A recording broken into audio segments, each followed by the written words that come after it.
although he's pitched in a tough American League East, he's had the experience, but he's been out for a couple years, so we're going to see what he's got. And the number 5 guy is a big question mark for the Diamondbacks right now. Right now, maybe Chris Benson, who is getting ready in AAA.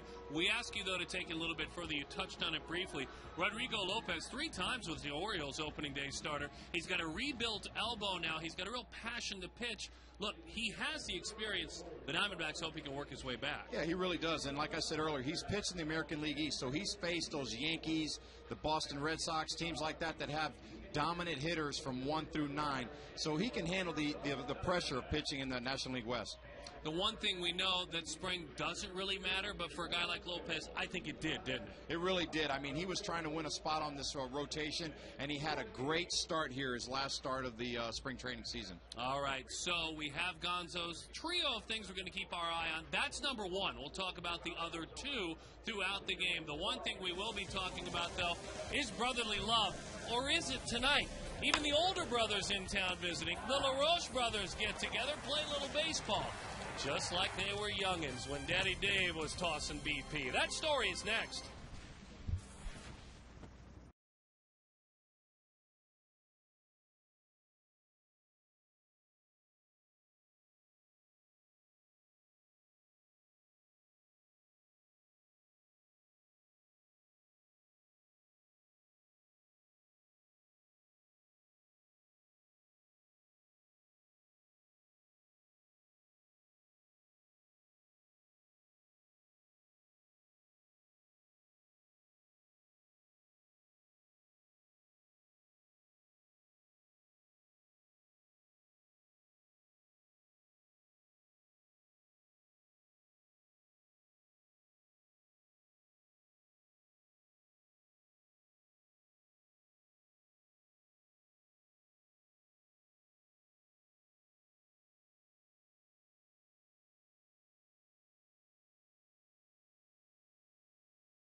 .com and by Southwest Airlines. Visit Southwest.com. Grab your bag. It is on. Well, we welcome you back to a gorgeous night in downtown Phoenix. Chase Field, the roof open on this Friday night. Jody Jackson on the field. And, you know, it is Pirates versus D-backs, but it's also LaRoche versus LaRoche. Andy, the third baseman for the Pirates. Adam, new to the Arizona Diamondbacks at first base. And just a few moments ago on our pregame show, we heard from Andy. Well, now let's hear from Adam. He describes his younger brother. Love him to death. He's just different. He's more emotional. He's an emotional player. You're gonna know how it's going by the way he carries himself, and he's getting a lot better. He's obviously still young, and he's intense. He's got that football mentality. He wants to go out and kill somebody, and You know, so and getting to play with him for a year, I've got to obviously be around him all day and kind of get him to understand how long the season is, and that, you know, you can't be a roller coaster. Well, the two brothers, once teammates, now facing each other tonight, and you look at the date of birth and seasons in the majors, different personalities, but both big parts of their respective teams, and they will take the field tonight. Now, Adam's still looking for his first hit with the Diamondbacks, but for the D-backs, the power surge continues. Will the home runs continue tonight? The D-backs living off the long ball these days, and we'll see if it continues on this Friday night against the Pirates. Stay with us. First pitch coming up.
Russell's Pittsburgh Pirates.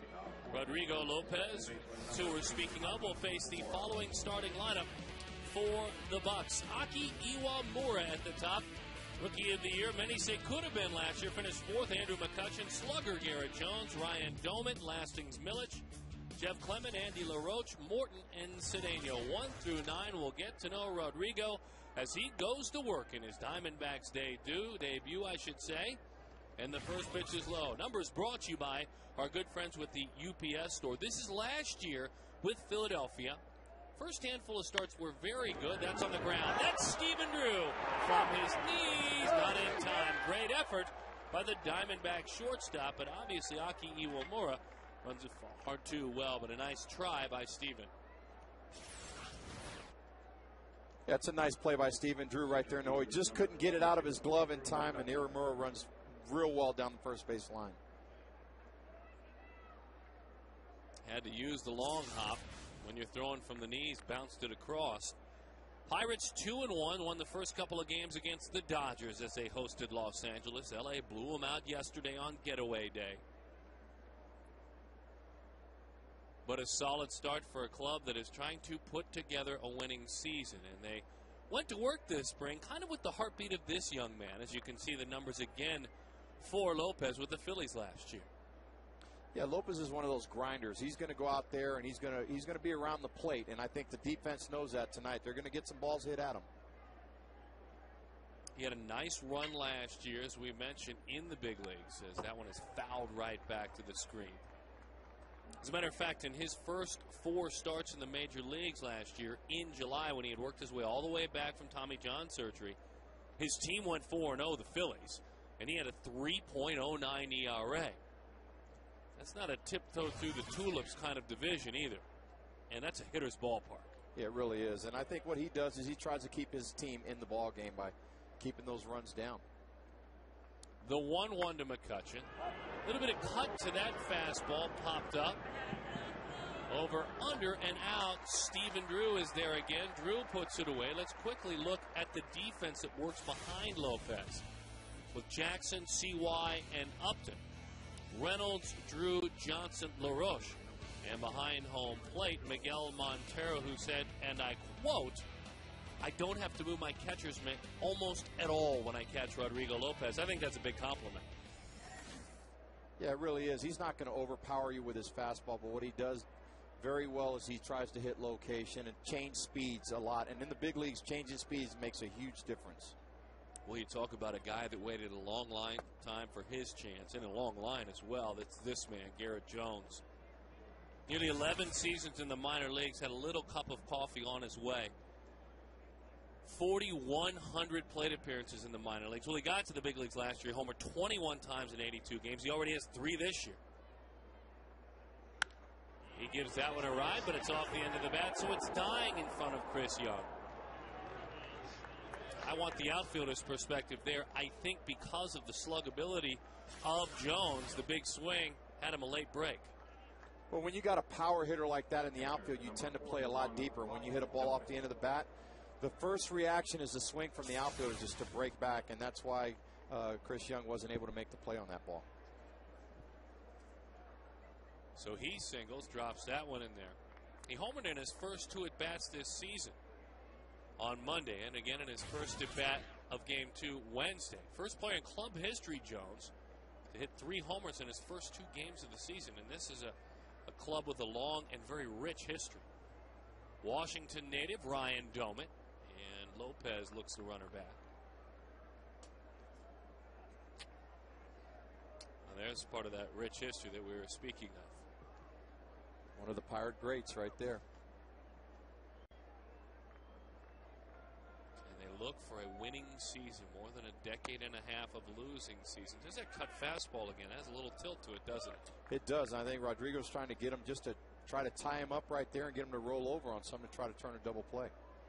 So skipper John Russell, he is up for the task of turning this team around. I was speaking earlier about Andrew McCutchen, kind of the youth and energy, heartbeat, a little bit of an edge that this club has developed. It's behind McCutchen and what he brings to the table. That's a mile high. Domit. This is an easier chance for Chris Young, and he puts it to bed. 2 outs.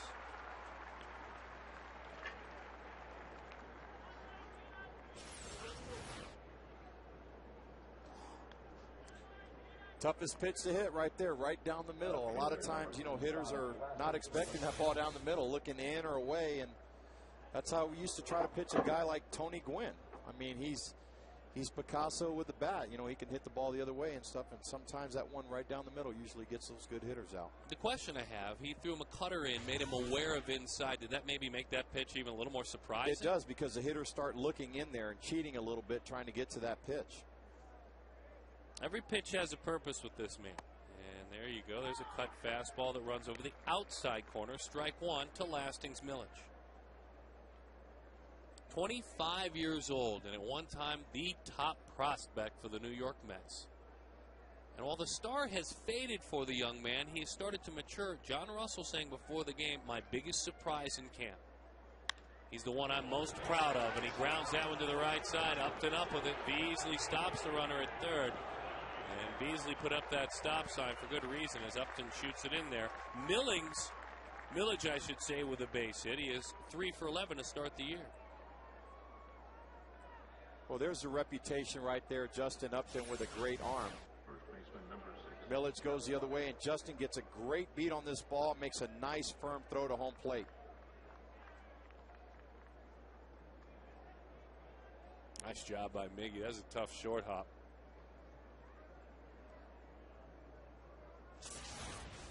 It is, and I think Justin Upton's come a long way with his defense out there, and I think Bo Porter, the new coach that we have, our third base coach in the outfield, has worked with these outfielders in keeping the throws down. A lot of times last year they were airmailing those balls, and runners were able to take extra bases. So when you keep the ball down, the trajectory of the ball coming in, the guys on the bases tend to stop. Jeff Clement takes a pitch outside. That runs it to 2-0. Bases loaded for Jeff.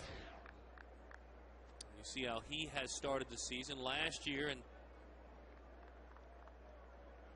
time in the big leagues, a very brief time. His biggest time was last year in 08, I should say 2 years back in Seattle. Came over last year, though, in the trade that sent Jack Wilson and Ian Snell to the Mariners. And he gets his opportunity, a big-time catching prospect out of USC.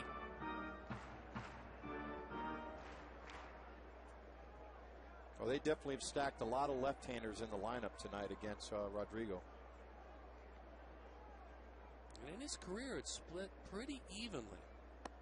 Curveball. So we've seen a cutter, a sinker, a slider, and now a curveball.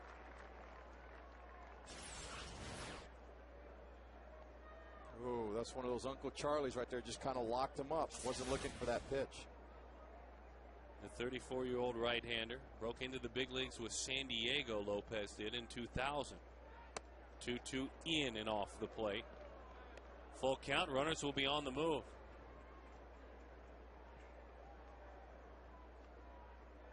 And the two brothers, with Andy waiting on deck, go head-to-head as opposing players tonight, the LaRoche brothers. Runners on the move. The 3-2 pitch. Bouncing ball, and it's a foul ball towards the dugout.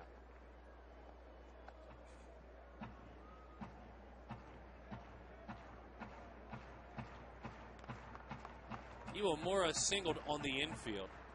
Garrett Jones singled down off the end of the bat. And Millage, he didn't hit his hard either, but he did shoot the hole. A nice piece of hitting. That veteran knows, doesn't matter how they get on, you've got to get out of it. The runners on 3-2 or cut loose. Here's the pitch, lifted in the left on a line, but right to Connor Jackson. See, sometimes you hope that a veteran makes that bottom part of your rotation because his heart doesn't beat too hard in those situations.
Kelly Johnson a couple of nights ago, but Kelly drops back down. Let's take a look at the Southwest Airlines starting lineup with Connor Jackson back up top. It's Drew Upton, then Adam LaRoche looking for his first hit of the year.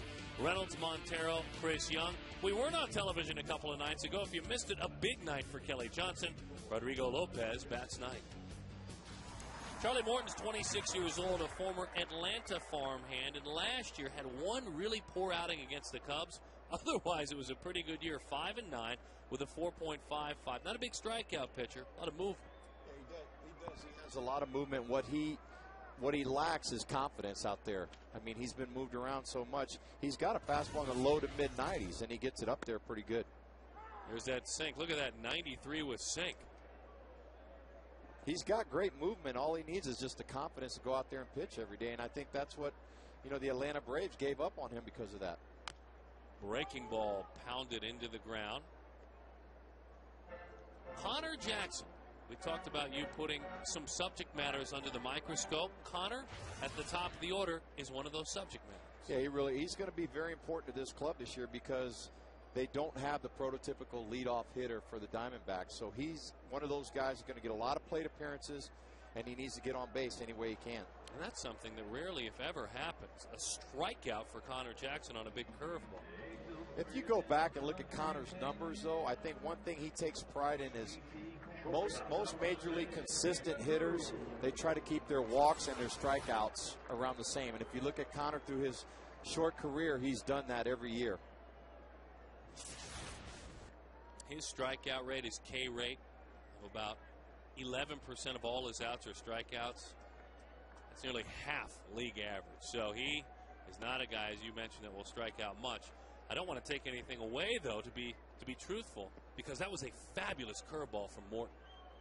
And that's the kind of stuff, pure stuff, we're talking about. He does. He's got above average stuff up there, and he's a very young pitcher still in this league. Pitches up and away to Stephen Drew. Drew 2 for 13 to start the year. Had an inside the park home run on opening day. Off the balcony out there in right center field. Right through him there. 2-1 the count on the foul tip. 23 games for Drew in his career against the Pirates. Well over 300. 323 in his career. What a beautiful night. Another gorgeous night. Open up that roof. Look forward to seeing you folks down here over the weekend. Hot shot out to second, and it's off the glove of Iwamura. So Stephen Drew reaches. Hit it hard, no doubt about it, but it was right at him. Oh, there you see another fastball, 95 miles an hour. Right fielder, number 10, Justin Upton. That ball just ate him up. Drew got a nice pass at that ball, hit it on the screws right there, and hit it right at him. Millage, McCutchen, Jones, outfield, LaRoche, Cedeno, an error by Iwamura with Clement at first. Doman is catching Charlie Morton. And here's Justin Upton. Had a huge spring. Ruled through spring training with 6 homers. And on base of 470 this spring. Well, he's taking it right into the regular season. 5 hits in 12 at-bats. Homered the other night late in the ball game with a pair of RBIs this year. Has a hit at least one in every game this season.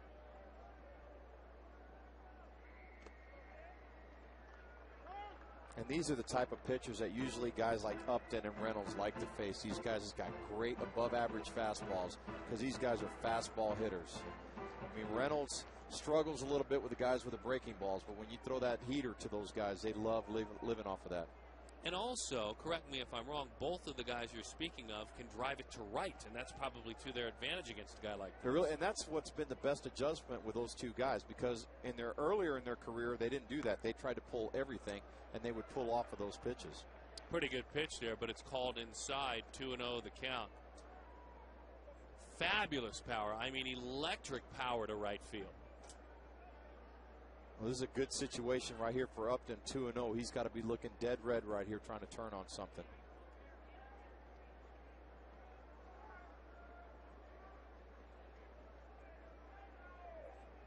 Hitters count. Pitch ran in, tied him up. The other night, as we were talking about against Mujica the other night, I mean, he scalded this ball. Basically a line drive. He does. He's got unbelievable power. I remember when he was 18, just got drafted by the Diamondbacks, and they brought him out for spring training to hit with the big club, and he was hitting balls halfway up the monster out in Tucson. It was just incredible. We were trying to figure out how old he was, and when they said he was 18, it was unbelievable. The 2-1. Didn't mean to, but he fouled it off. 2 balls and 2 strikes to count. Well, I'll get your take on it. Talked with Gracie already about it, how he seems so locked and loaded on his bottom half. I mean, he really does seem settled into Uptown in this case with those legs. Not a lot of movement. Yeah, he's got great balance at the plate. But right here, he was ahead 2-0 in the count. And with with Charlie Morton up there, he's got a lot of movement on his fastball, so you see he hasn't really got good swings on him here. Now he's 2-2 in the count. Going to just settle with that bottom side. That allows you, to me, now tell me, to take a pitch like that with total disinterest. He didn't even offer at that pitch. Yeah, he's zoning up right now. Look, he was looking middle in, and if it's away, he knows he's going to, with the movement that he has, that ball's normally going to run off the plate, and it did there. The Diamondbacks' #1 pick in 2005, still just 22 years old as Adam waits on deck. Great Bridge High School in Virginia. Runner goes on 3-2 off the end of the bat. Letting that ball travel deep and just hanging around. Again, not much movement. Just a little leg kick, and he puts it right back down. Can't wait till the next homestand for the Diamondbacks when Albert Pujols comes to town, because Justin will tell you, like a lot of young hitters, but we're seeing it really, truly watching in Upton as he's morphing into a similar approach.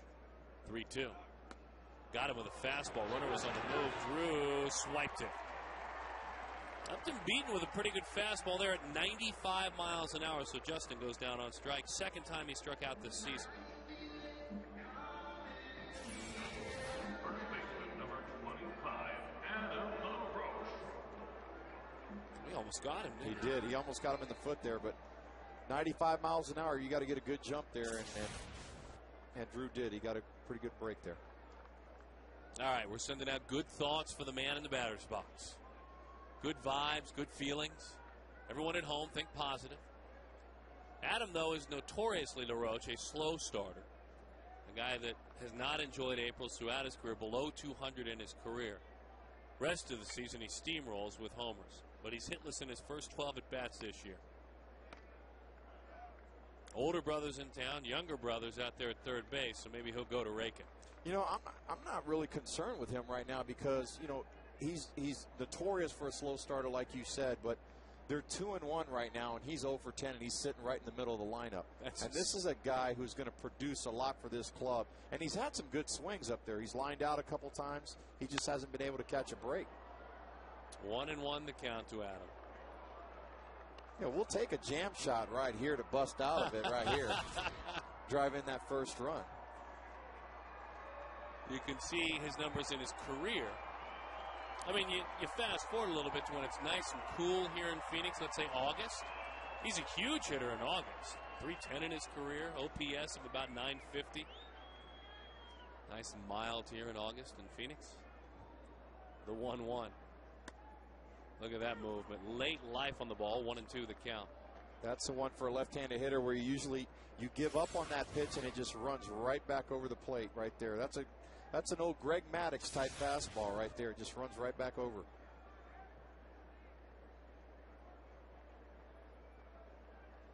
Big, tall right-hander.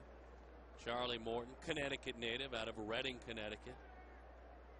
Breaking ball, another hammer, so he just struck out the side. He got Jackson with a curveball, Upton with a fastball, and LaRoche hitless in his first 13 at-bats.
LaRoche brothers playing together.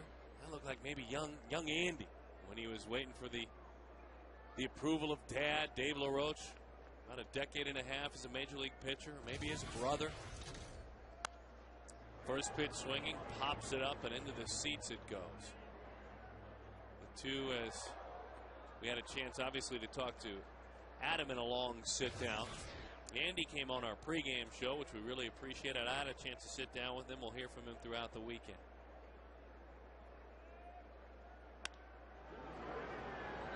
Lifted into shallow left, looks to be in foul territory.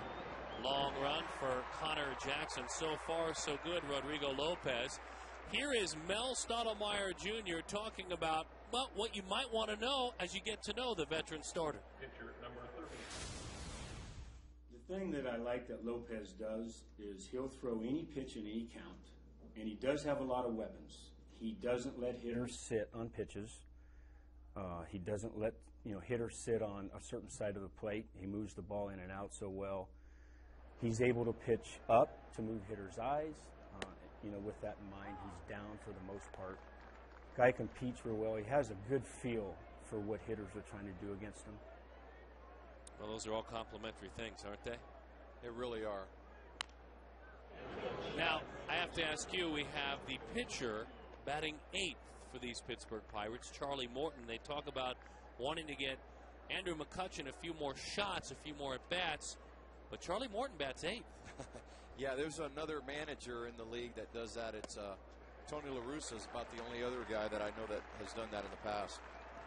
So what that does for Andy LaRoche, to me, and I've always talked about, and you can educate us a lot more, is make the 7-hole hitter essentially the 8-hole hitter, if you follow me. And I think that's a tough spot to hit. It really is, especially a guy like Andy LaRoche. He's got some power, and really it's taken the bat out of his hands in clutch situations. Now, the cynic would say, and this is only the cynic, certainly I would never say this, that maybe just Ronnie Cedeno is more of a 9-hole hitter. That's just what the cynic would say. The kind of the smart aleck. Of course, I would never say that. Look at the start he's off to. Bouncing ball, and it's a foul ball, as we kid. 4 for 9 to start the year. And he could set the table for Iramura, who's at the top of the order, and the other guys right behind him, McCutchen and Jones. And that's actually the thinking. The thinking for the veteran, longtime Chicago Cub, played a solid utility role there. As that one is shot and foul off the end of the bat. Just a little bit of protecting. Well, it's all about setting up to me and Lopez, like Stott was talking about, Mel Stottlemyre Jr., when you get swings like that. Yeah, he's in and out. He doesn't give a hitter consistency there. And really what Stott was talking about was changing his eye level. So once a guy starts seeing the ball in one location, now you move the ball up or in or out. Because hitters will start looking in one spot, and Rodrigo doesn't let you get settled in to look for that one particular pitch to try to drive it. The 34-year-old, probably his finest year. He split with a little time in the bullpen and then as a starter in Baltimore, as that one is fouled off. In 2004, he was 14-9 in 23 starts, 170 and 2/3 innings. That was during his 28-year-old season with Baltimore. Won 15 games in 02, 15 games in 05. Breaking ball, got him looking over the outside corner. 1, 2, 3, rolled out with the slider. LaRoche, Morton, and then Ronnie Cedeno. Might want to get him his glove.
Pittsburgh Pirates in 2007. May 19th, the club had gone from Denver, Colorado to Pittsburgh, PA. He ruled with a basket full of hits out of Denver and then finally homered in Pittsburgh. Then came home and continued to crush long balls, and he's been here ever since. Lined. Fouls. That one hits into the corner. Cheated just a little bit on a curveball. Yeah, and I think Reynolds was cheating, trying to get ahead of a fastball there, and he just kind of put the barrel out on it. I think Charlie knows, Morton knows that he's a pretty good fastball hitter, so he might get a good steady diet. He'll show him a fastball once in a while, but I think he'll get a steady diet of breaking balls. Marking 22 career games against the Pirates, has 31 hits, 15 of them extra base hits. So his best stuff in a small sample size, 22 games, has come against the Pirates.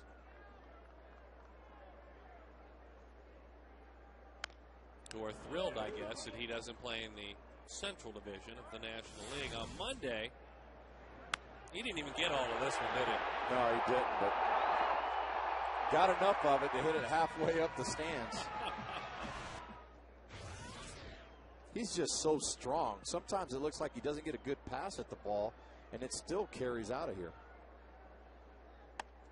Good pitch on 0-2. Very good pitch. And Makes him move his feet. There's that fastball. He's just showing him. He's trying to speed him up right here. Probably going to come right back with a breaking ball.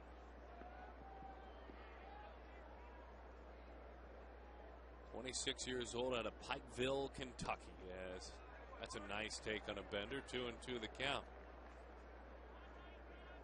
Talk about the walks. We're seeing a few more of them. He's walked 3 times this year. Had 2 walks on opening day.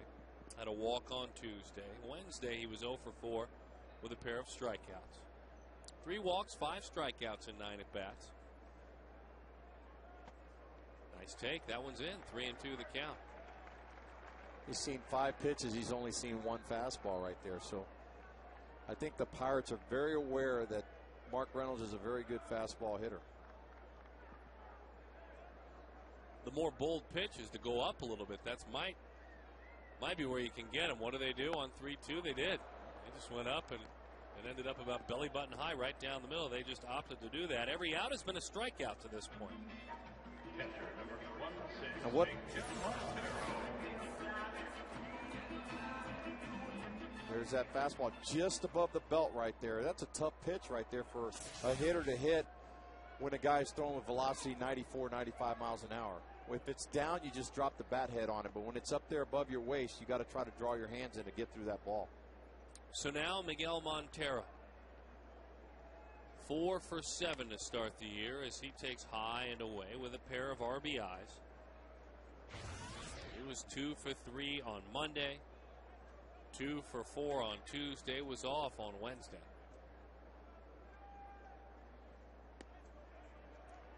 Pitch is low, 2-0 the count. Now, Miggy, when he is right, boy, look at the outfield alignment. They're right there with him. You can see that nice average. When he is right, he uses the left side of the field. Boy, they're playing him all like a right-handed pull hitter in the outfield. There you see the reason why. Lets it travel, fouls it off. Don't forget, join the D-backs for Family Fridays all season long. $20 gets you a game ticket, $10 in food and merchandise credit. Plus on select Fridays like tonight, post-game fireworks show courtesy of Gila River Casinos. Visit dbacks.com/Friday. Miggy takes high.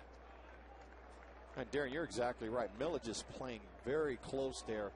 I don't think they're respecting the power that Miggy has going the other way, especially with a guy that throws as hard as Morton does. Fouls that one off. That's funny. I was more looking at McCutcheon and not noticing how close Millage was. I mean, that's the hot zone.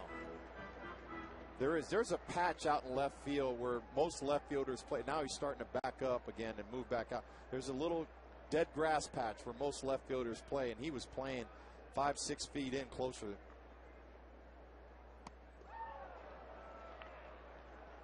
All strikeouts to this point.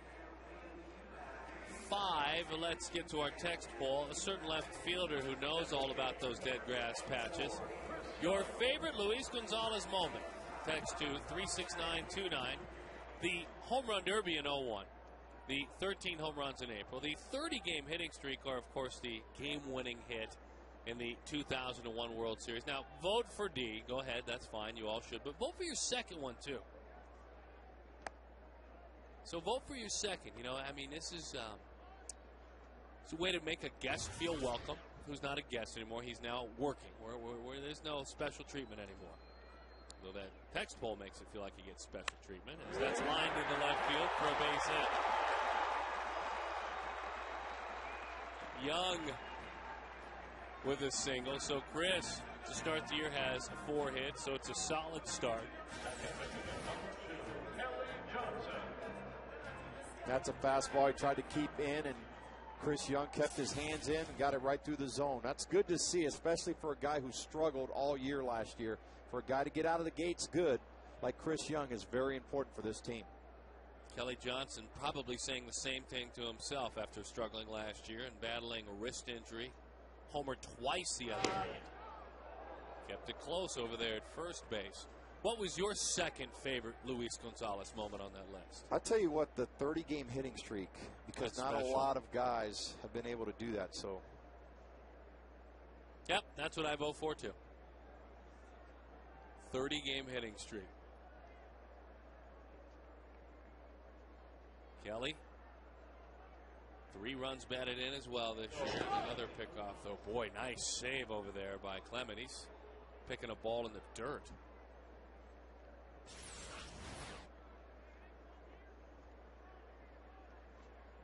And he managed to pop a tag on his backside as well. Nice.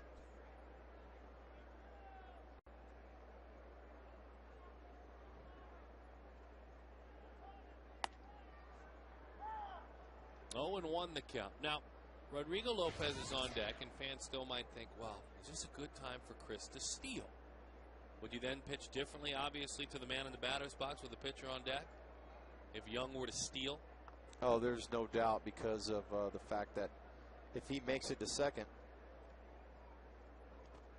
That one bounces in there. Well, we're about to watch it. Even though it wasn't a stolen base, it was a wild pitch. So with a runner on second, let's watch what happens.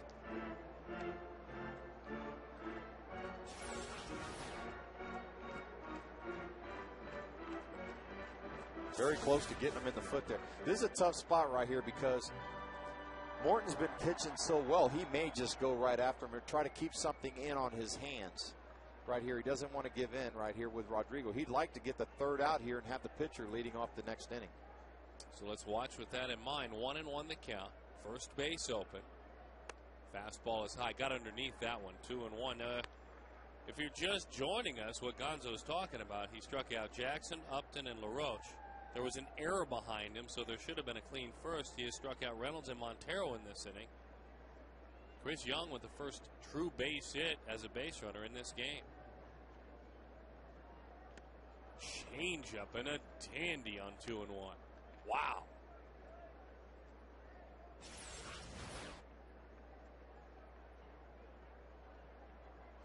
That was great movement right there on that changeup. And Morton set this at bat up right here by pitching LaRoche in and guys like the other lefties in right here. He goes after him. It's driven to right field. Jones going back. He's got room. He got him. Little skip of the heartbeat, I would imagine, for Joe Kerrigan. But he got him.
air conditioning cool play. And it was a year ago, or I should say 2 years ago, to the day. That's what I meant to speak of when Doug Davis knew that his club wasn't ready with regard to having a healthy Randy Johnson, said, I'll put off cancer surgery for a while. He put it off. He dominated the Dodgers, had the surgery, and then came back. He promised he'd be back in May. He was. He beat the Braves in Atlanta. He's now working in Milwaukee. But certainly a very, very cool play. And a great memory. For me, it's been somewhat awkward to call a baseball season without Doug Davis. I went about 7 or 8 seasons in a row with Doug Davis in my seasons. And he was in Milwaukee when we were there. I was certainly proud of him a couple of Aprils ago, though. That really was. That was a great moment in baseball to see him come back.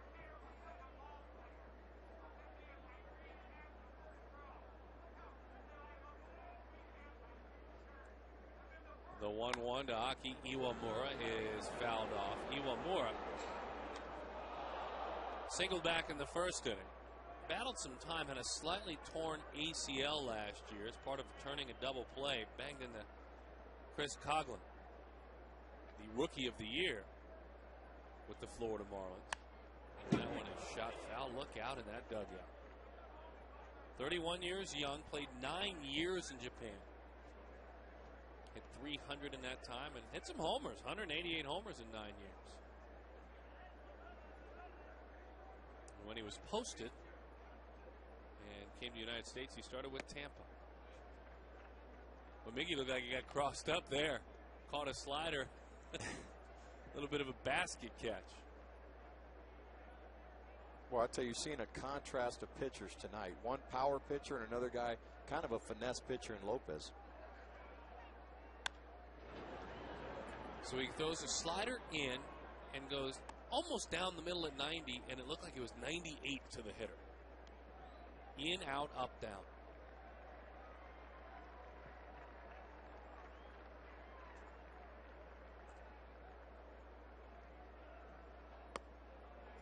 Just off the plate there. Rodrigo's father played soccer, and in the United States would be the equivalent of AAA soccer, just about at the top level. And he loved the sport growing up. That one is fouled off.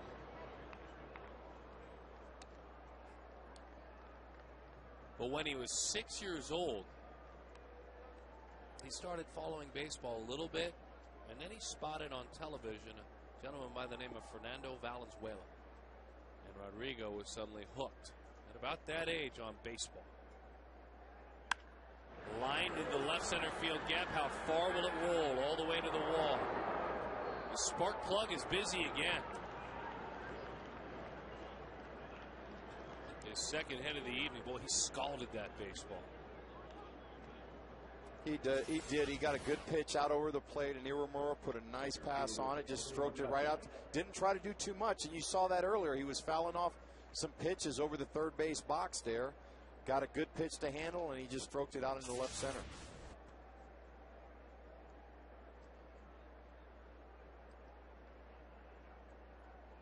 So now Andrew McCutchen. Out of Fort Meade, Florida. Back in 05 was the state's high school baseball player of the year. Breaking ball, strike one, 0-1 the count. Well, for me, this is obviously fun to talk baseball tonight. Get the insights of Luis Gonzalez, Gonzo, as he is affectionately known around these parts. But I'm not alone, I have found out, as the 0-1 is topped and it's a foul ball. You, too, can get your question out to Gonzo. And we'll sift through them, have some of the better ones answered here at some point. So if you want to ask a question, here's what you do. Go to foxsportsarizona.com. Again, foxsportsarizona.com. And go to the Diamondbacks page. Email the booth. Click on that, and we'll get your questions. And thanks for playing along. As the 0-2 tricked him with the fastball that looked like it was just about right down the middle.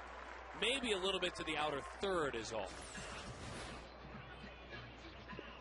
They got a nice pitch, actually, to go the other way to try to move the runner with nobody out, and he just failed to do his job right there. And that's, you know, that's just youth. That's a young player right there still learning the game. Because really his whole situational at bat right there should have been to try to hit something to the right side of the field to get the runner to third with one out, and you got your big horses coming up next. Here is Garrett Jones. He takes a breaking ball. It's low and away.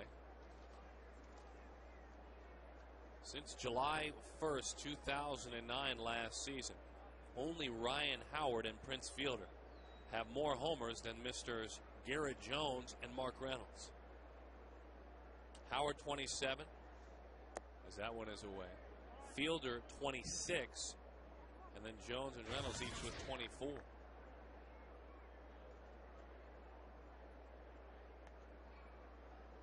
Garrett went 8 for 17 here last year, so is now 9 for 18 in this ballpark. He crushed the Diamondbacks here in the series here last year. Pitch is high. And Rodrigo being very careful. He got first base open. Got a guy 4 games into the season with 3 homers already, so he's pitching him very careful here. 28-year-old, long-time minor leaguer. Two-seam fastball with some run on 3-0 even, and it runs over the outside corner.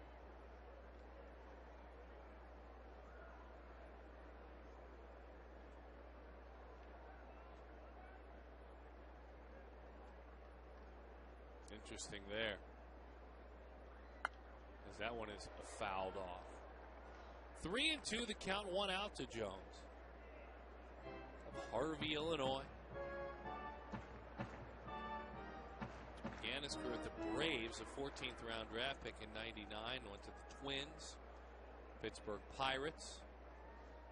Somebody please give me an opportunity. There's something I can do.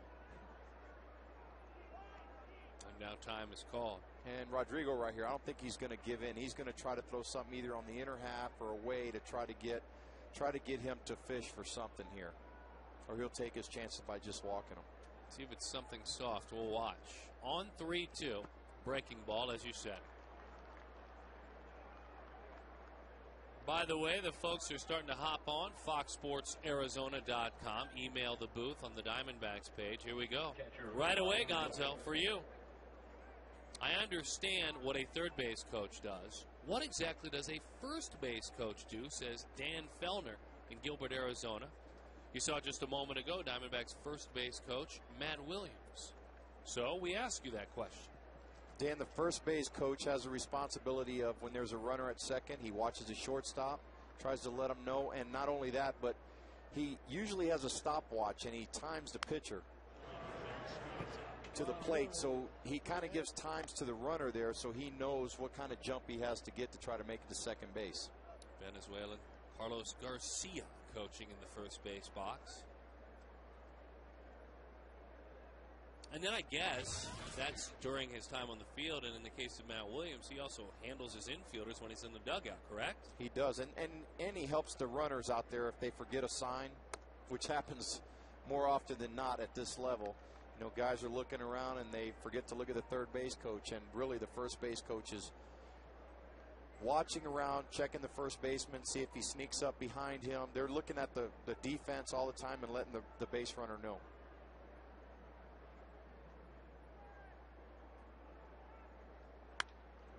Fastball in, popped up center field. Doman ticked off with himself. Young puts that one away. Easy chance. Couple of base runners out there. They stay put.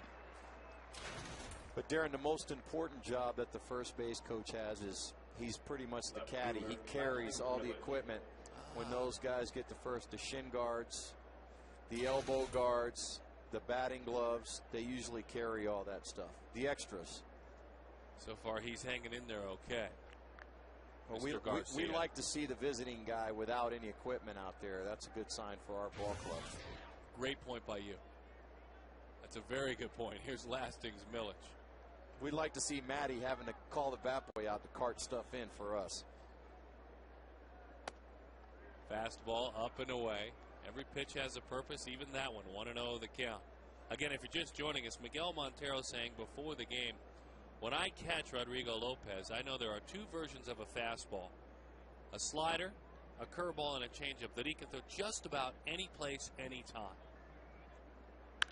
Bouncing ball, over to make the play is Johnson. The flip to Stephen Drew, and again, like the first inning, his back was against the wall, and like in the first, he worked out.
His knack was lack of confidence. Tonight he's showing that early in this ball game.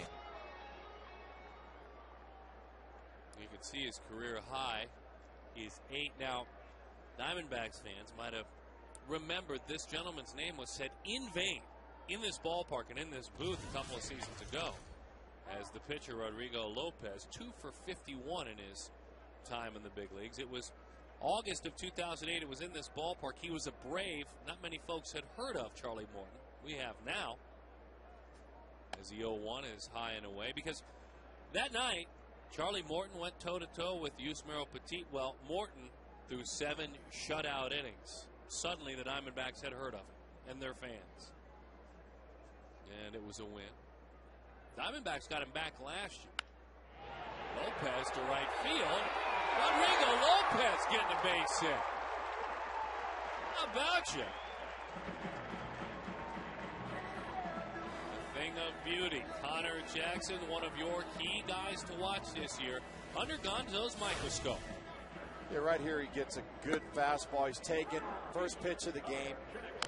Nice breaking ball right there. He's down 0-2 in the count. And then again, another good breaking ball. So 3 pitches, a strikeout right there for Connor. Charlie Morton getting those shoes tied back up, ready to go. Getting back to Morton right there. Rodrigo Lopez, you're throwing 94, 95 miles an hour. How are you going to throw a breaking ball to the pitcher? And an ugly one. Hitting .039 for his career, I think. Not very good. Line drive, left field, base hit. So something is a brewing for Connor Jackson. Yeah, and I think right here, the Diamondbacks have seen this guy's been around the plate. They don't want to get behind in the count. Morton's been throwing a curveball for strikes, his fastball for strikes. Here's Connor's keys right here. He's important at the top of the batting order. This is why Connor's up there.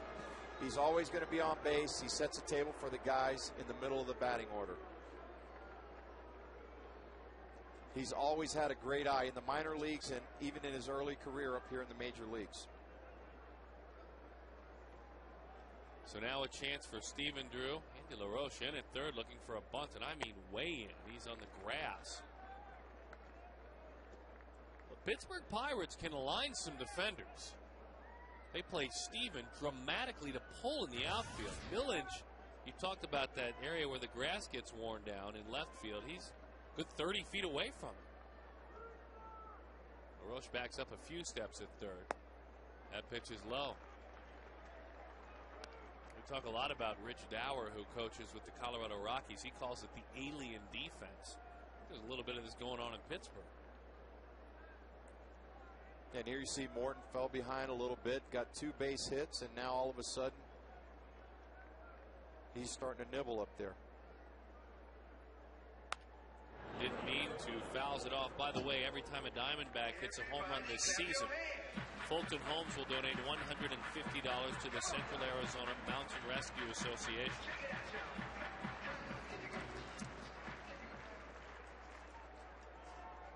And all that shows with that defense you just saw a minute ago, with the outfielder shifted over towards right field, they're going to try to pitch him in.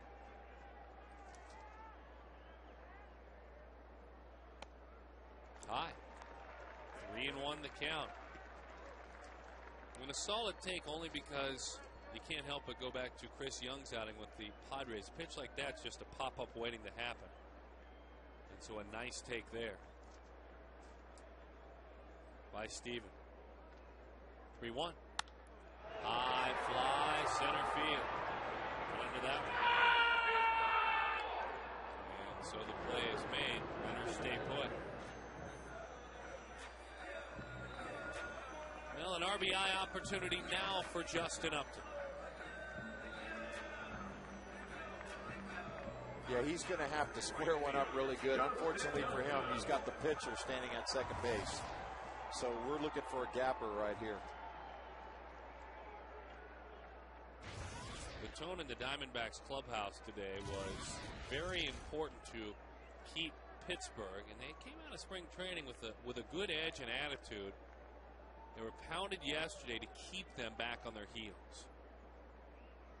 I mean, scoring first, adding on, starting to steal some confidence away from them. Breaking ball is up, not by much, 1-0 the count.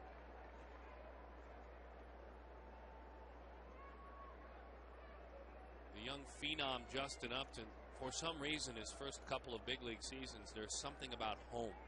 He is a far superior hitter here at Chase Field. Wow, 2-0 the count.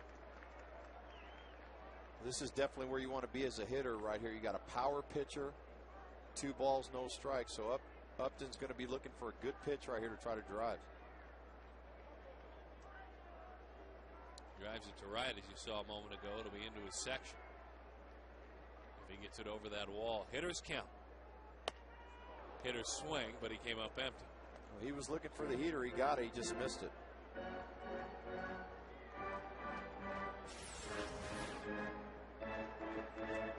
And there's that fastball just above the belt. That's a tough pitch to hit. Reynolds, you saw that earlier with Reynolds. He struck out on that same pitch.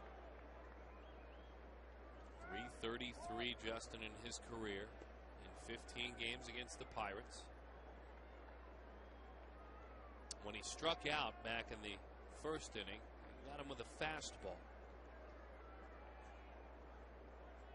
It was a full count fastball here on 2-1. Upton, line drive, base hit center field. They'll stop the pitcher at third. As you said, has to hit it an awful long way. What a pretty piece of hitting for Justin Upton. It really is. He didn't try to do too much, just stayed to the middle of the field. Got a pitch right down the middle. There's a short stride right there. Just stayed right on it. Now batting, first baseman Adam LaRoche. It was interesting, too. Looking back on that at bat, there was the 2-0 count, and he had himself shore leave, what I like to call it. He allowed himself just to be free and go for it, and he did. And he pulled it right back together and got himself a beautiful 300 hitters base hit. Well, he's learning. As time goes on, he's learning how to become a better hitter, and he did. He took the one pass to try to do whatever he wanted to do right there with 2-0 and try to drive the ball out of the park, and then he shortened up right there and went right back up the middle after he had a strike. Base hit, what a time to pick it up. His first hit of the season. 1 run is in. Connor Jackson comes on around. Adam, the nudge is in the hit column, and your team leads it by a score of 2-0. Attaboy.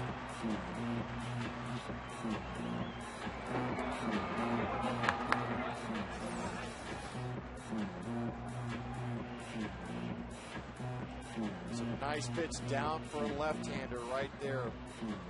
Middle inner half. That's right there in that hot zone. That's where the lefties like it right there. And you know what? Not only that, it's his first hit as a Diamondback, and it's a big hit. Not just any hit, it's a hit that drives in 2 runs. So not only does he jump off the skids here, but now he feels like he belongs as a Diamondback. He's got some numbers up there now, too. You know, that makes him feel I'm sure he'll take the 2 RBIs before that because he knows he's going to get some more hits in the season. By the way, the Hot Zone brought to you by Amica, who will donate $10 to the Boys and Girls Club of Metropolitan Phoenix for each hit the Diamondbacks get from now to the end of the season. So that hit right there did a good thing. 4 in this inning. And a look back. That was a thing of beauty. Mr. LaRoche, sorry about that, Gonzo, drove in 83 last year. No, and this inning was all set up by trying to throw the curveball to the pitcher. Because usually you try to get that first out, and it deflates the whole inning right there. Rodrigo helping himself out tonight. He's got to be having a lot of fun after missing so much time. Coming back from Tommy John surgery, Mark, that one bounces in the dirt for him. Doman does a nice job just smothering it. Like a lot of younger pitchers, the more pressure that Morton experiences in his couple of seasons in the big leagues and his 33 starts, the more he, I would imagine, either overthrows it or misses. With no one on base, 259 batting average. With runners in scoring position, that spikes to 312. He's not alone. That's common for a younger pitcher. Oh, they try to be too perfect, and what they end up doing is leaving something out over the plate. This is interesting. A moment ago, we saw Doman with Morton, and it wasn't the flash of the different fingers. It was more like a base coach giving signs. Did you notice that, Gonzo? Instead of 1-3, 1-1-2, like a base coach here. That's how he was giving him signs. Took him off, went with something else, and then Mark stepped out. Yeah, that worked well. I don't think he picked that sign up, so he went running out there. But, you know, sometimes, you know, pitchers and catchers and middle infielders, they usually think the guy at second base is relaying signs in. And I don't think that's the case right now. 1-1 to Ken. I think that happened. I mean, not that you played 50 years ago. I don't want to say it back when you played, but I think you had to have a little bit more with those veteran clubs you played on. There were some guys that could swipe some signs. It did. I remember Carlos Delgado and Sean Green were very good at it together in Toronto days. You notice that, folks, by the way? As the 1-1 good changeup swung right through it, 1-2. He just didn't mention any of his old teammates, did he? There, he didn't even mention guys like. I played with Sean Green. I know. I was one of those guys. I didn't want to know when I was out there because I didn't want to know. I like to look dead fastball and adjust to the breaking ball. I don't want to get beat by the fastball. I think Reynolds right here might get another breaking ball. The 1-2. It's low. And a lot of times, those runners at second base would do it by what foot they step with. If they went with the left foot first, like moving towards the pitcher or taking a stride with their right foot, or if they look towards third, if they look towards second, either they're going to set up in or away. You know, just little things like that would give the hitter that much of an advantage. Luis Gonzalez giving his insight. Darren Sutton, glad to have you with us. And on to 2. Ouch! It runs up, it runs in. Let's hope he's all right. It's the wrist or the hand. And he doesn't look all right initially. Let's hope he can shake it off. Just took off on him. Well, they were setting up in under his hands. It's definitely not what he wanted to do right there.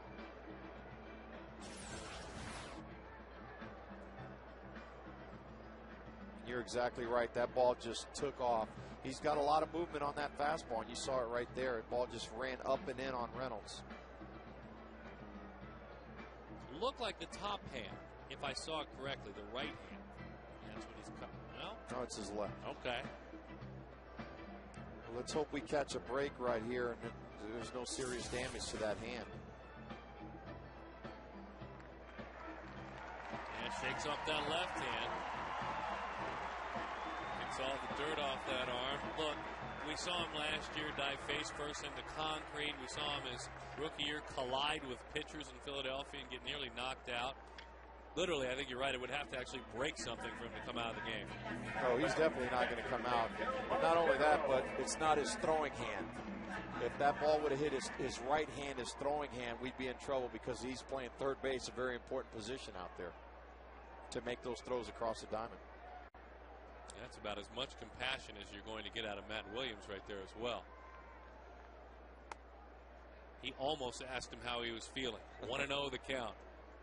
Well, those two guys right there in Matt Williams and Mark Reynolds are two tough third basemen right there. You bet. And if Mark's not tough enough for Matt's liking, Matt will let him know about that.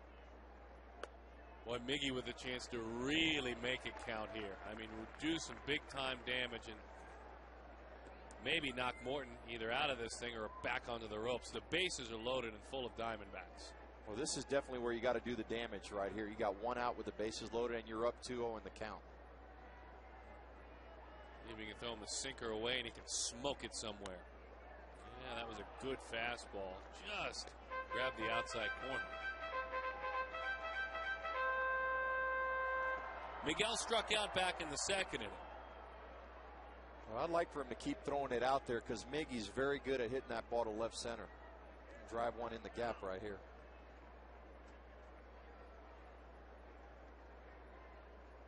Charlie wheels and deals. Blew a fastball right by him. 2-2 the count.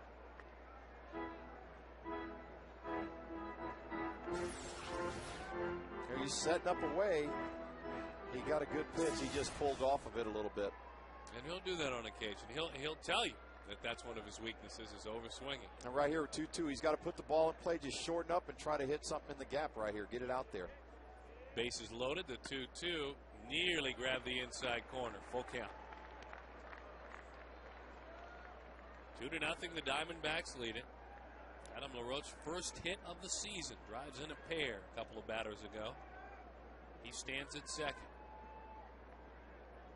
Reynolds hit by a pitch to load it up. 3-2, got it. Again, a big swing there from Miggy. Pair of strikeouts tonight. Just trying to do a little bit too much right there. If you look at he's pulling his head off the ball right there, just trying to do a little bit too much. See his head where it ends up right here. Just takes your eyes off the ball just a tad second, and that makes a huge difference right there.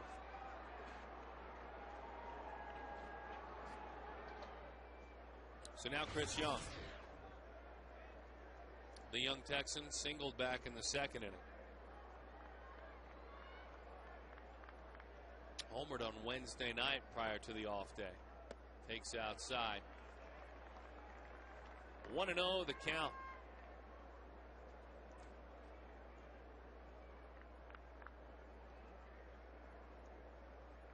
This would be a nice time right here for a good 2-out hit. I know they did that on opening day. Let's see if we can do it again right here.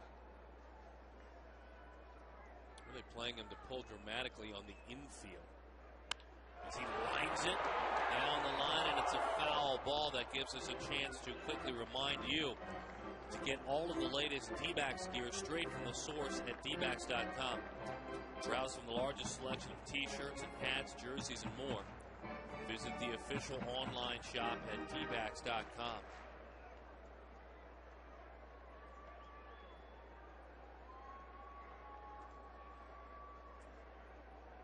I like that get up right there.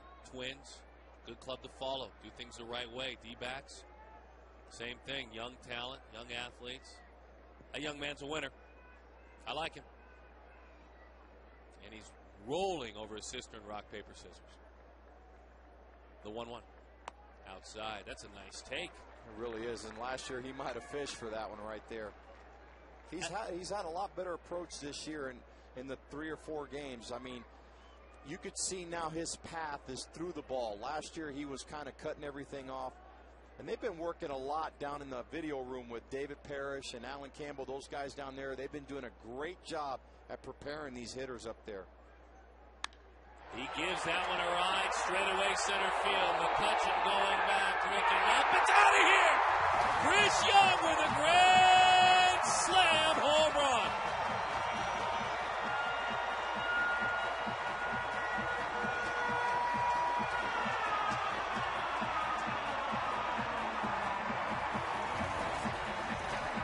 The work that the gentlemen do behind the scenes, Gonzo is just speaking of it. Nothing makes them prouder. But when the guys come back, they study, they prepare, then they take it and get results on the diamond. Those are some results. Diamondbacks 6, Pirates nothing.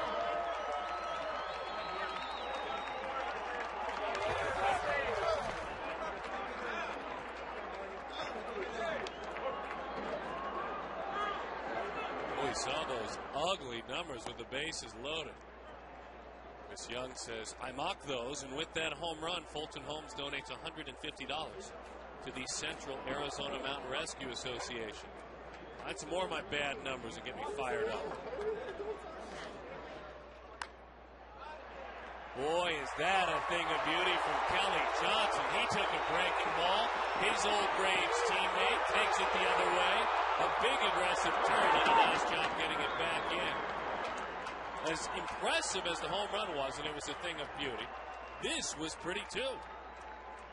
It really was. He got an inside-out pitch right there and just kind of looped it right over the bag at third base.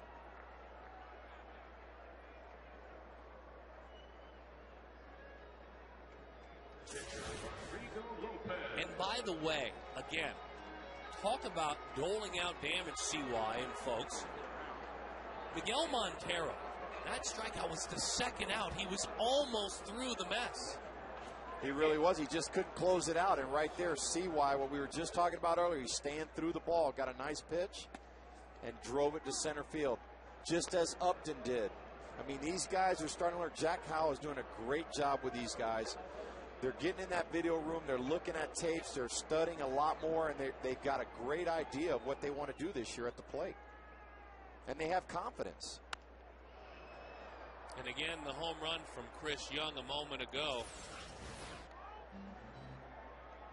Just stayed right on it, dropped the bat head down. Nice long homer to center field right there.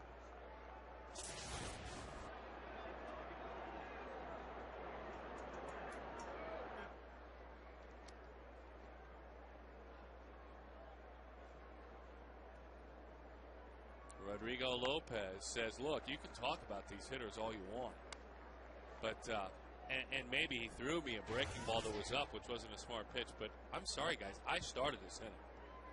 So, by the way, we've gotten 6 hits in this inning right here, and our pitcher's the guy who started the rally.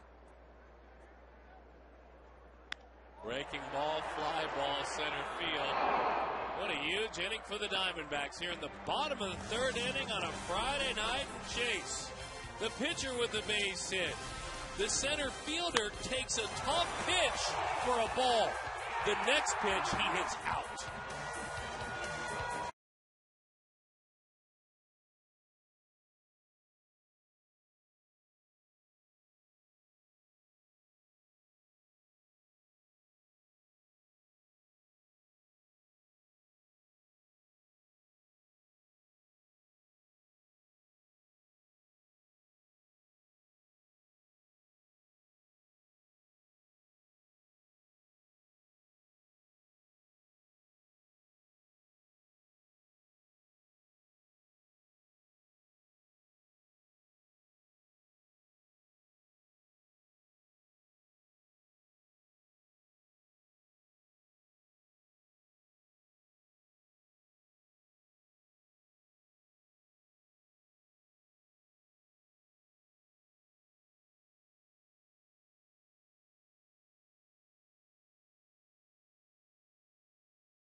Luis Gonzalez.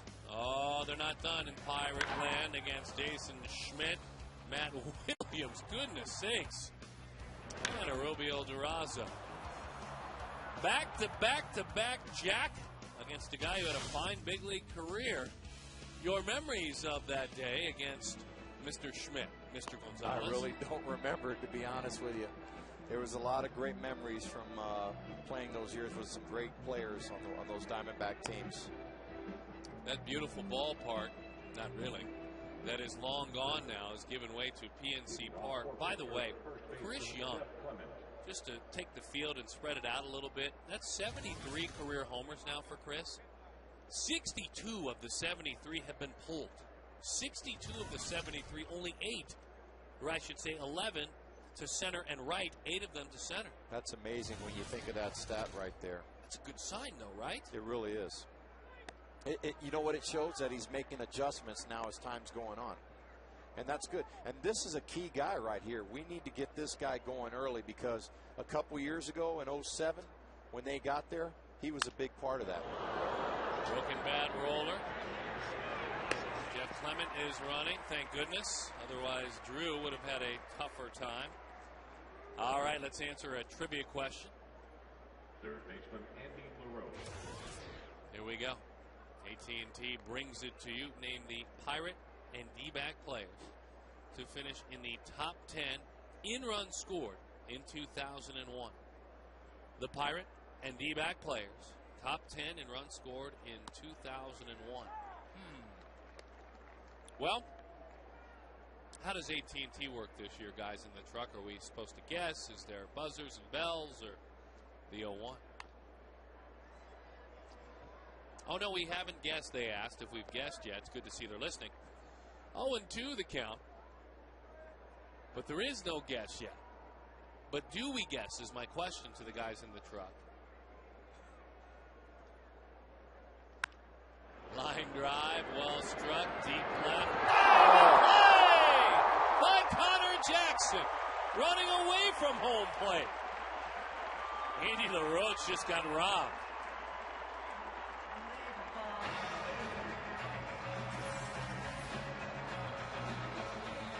It's a great dive right there. The landing, he might get a 2 or a 3 for the landing, but hope he didn't hurt his shoulder right there the way he landed. But that's a fantastic effort that Connor Jackson gave, and Lopez is showing his appreciation right there. I'm sure his teammates will give him a ribbing for that landing. He's the Home Depot doing more on defense. That's our play of the game, brought to you by our good friends with the Home Depot. Just keep an eye on Connor. Hope he didn't hurt his shoulder or his wrist the way he landed right there. That was a hard fall.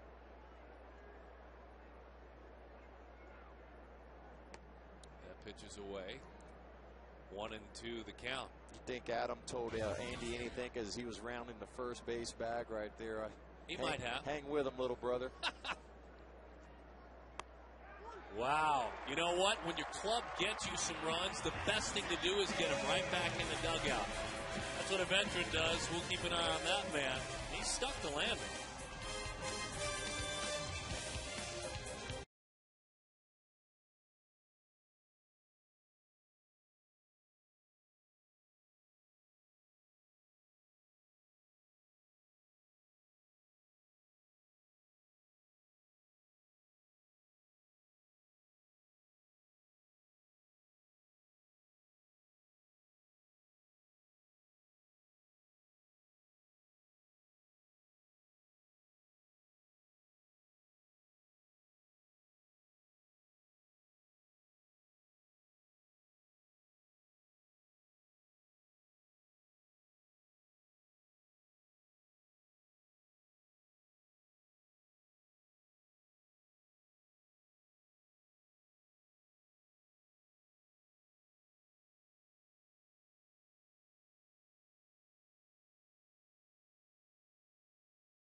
Good AT trivia question.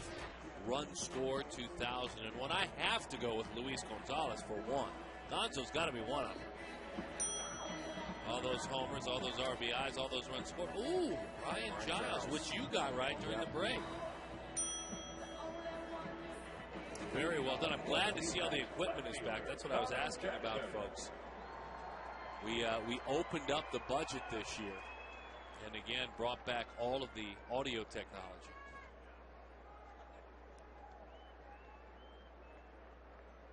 And Gonzo, you would know how it works, being an all-star, multiple all-star left fielder. That always happens. The guy who makes the great play and takes some sod with him in doing so almost always leads off the next inning. It's been a good night so far. We talked earlier about our guy holding a lot of equipment at first base. We got 6 hits in a row. Matty's been doing it. Connor's had a great game. LaRoche is off the schneid now. He drove in a couple runs. And Chris Young has gone deep. So it's been a great night for our club so far. And Rodrigo's pitched a fantastic game. Going deep to center field as well for CY. Connor on the ground. Backhand LaRoche. That one pulled. Should he have hit it to right field, maybe towards Uptown? We could have found Jody Jackson. We'll find her anyway. Jody, what do you have for us out there? Well, it is the first official night, of course, of Uptown. Fridays and Saturday nights out here in right field. Of course, Justin Upton patrolling right. And we've got the Uptown towel out here. We've got Bill and Janet, grandson Connor, spending a Friday night out here. And Bill, you had a nice surprise, right? Show us what you have. I got the official ball from throwing out at the beginning of the game. It was cool. So it's, of course, a Justin Upton autograph ball, and, these guys were surprised to catch that. But you guys love, and you had a premonition about coming here to the ballpark tonight, right, Bill? Yes, I told my boss that I was going to catch a ball tonight, and sure enough, I called him up, told him I caught one, and he did not believe me. I had to put my wife on the phone, and then she confirmed it. Well, and we put you on TV now, so we have TV confirmation, but also there's a reason why you like it out here as we look at the base hit. The reason why you like watching the game out here, and not only Uptown, but just right field, right? Yes, it's great. Got a great view of the whole field and everything, and you can see everything. It's a nice view. Real nice. And it's true. You can see the ball coming right off the bat, and Justin Upton's having a terrific night for this offense. And coming up to bat, Justin Upton, you're a big D-backs fan. You got to love the fact that he is now going to be with this team for a long, long time after signing the contract, right? That'll be great. Good for the team. Real good. All right, the Vickers family, back up to you guys. They're enjoying it out here in Uptown as Jay up to bat. Good stuff, Jody. Thank you very much. The rally towels. Good power to right field. You never know. What a good idea. Great section out there. Folks having fun. Uptown.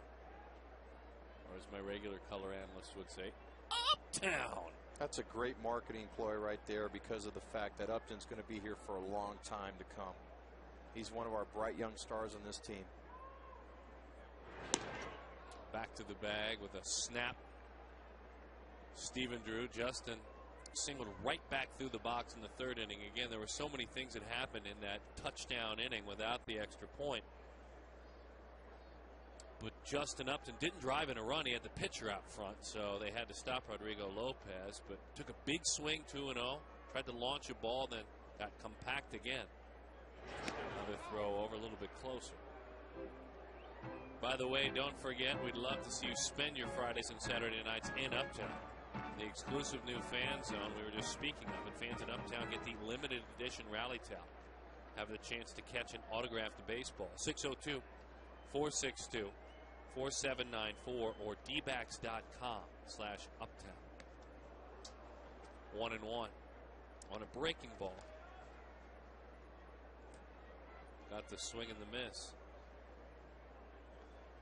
Yeah, Upton just a little bit out in front of that breaking ball.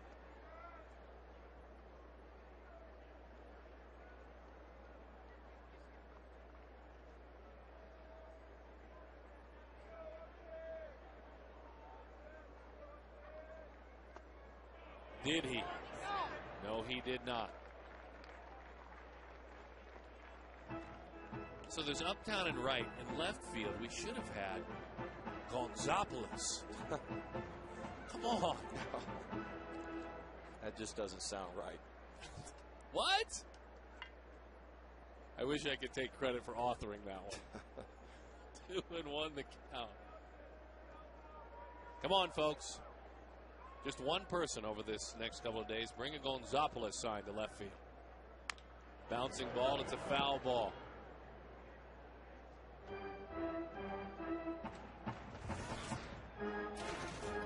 No surprise what occurred in that third inning. Really didn't. No one came to visit. No one came to see him. You know, nothing. He didn't get a visit there. No, You were talking about that. He didn't get a breather right there in that third inning. Joe Kerrigan must have been spoken for. 2-2 the count. Breaking ball. Steven, you bet. Big secondary. He's gone immediately. Great job right there by Stephen Drew, reading the ball in the dirt and taking second base.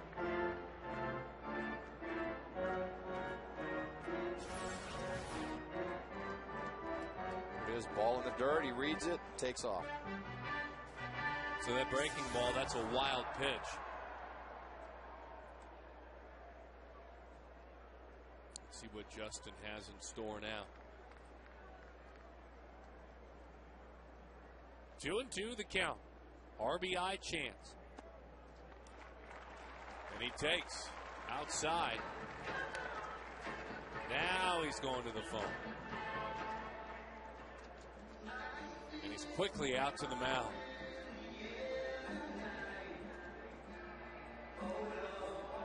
You know, now while he's out there visiting with Morton, he went away from his fastball.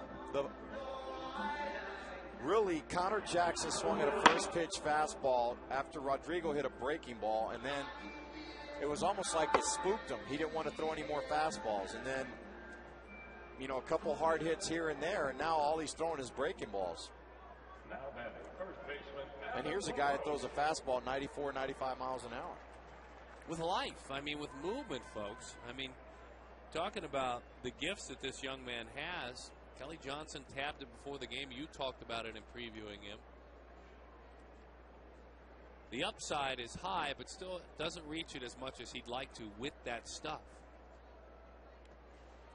And another take and another breaking ball.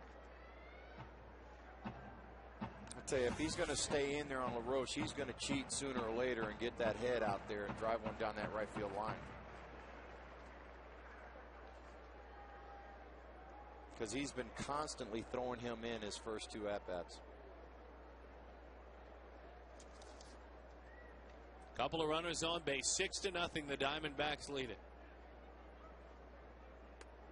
Breaking ball there is a good one. 1-1 the count. By the way, 6 runs the mark reached by the Diamondbacks, and anytime the D-backs score 6 or more runs, Taco Bell gives away 3 free tacos with the purchase of a large drink between 4 and 6 the following day. Here's the key: at participating locations. So find yourself a location that participates. 1-1 the count. There they are.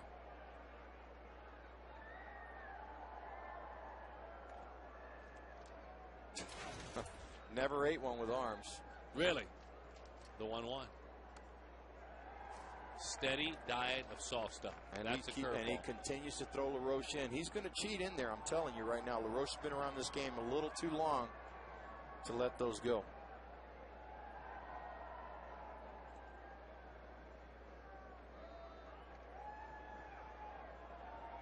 Two and 1 the count.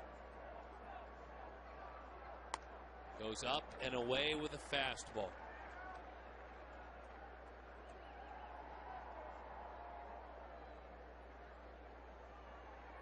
Adam talks with Andy about hitting in the backyard with Dad. Said his dad would say, if you want to goof off, have your brothers or friends pitch to you. If I'm pitching to you, you better take it serious. He took that one serious. Bo Porter says, come on down. The throw goes to third. The slide, he's in there. He's looking to pull the baseball, wasn't he, as you said? He really was. He put himself in a good hitter situation. Laid off some close pitches on the inner half of those breaking balls and got a good pitch right there. When the hitter's up 3-1 in the count, he looked for something hard and he got it right there.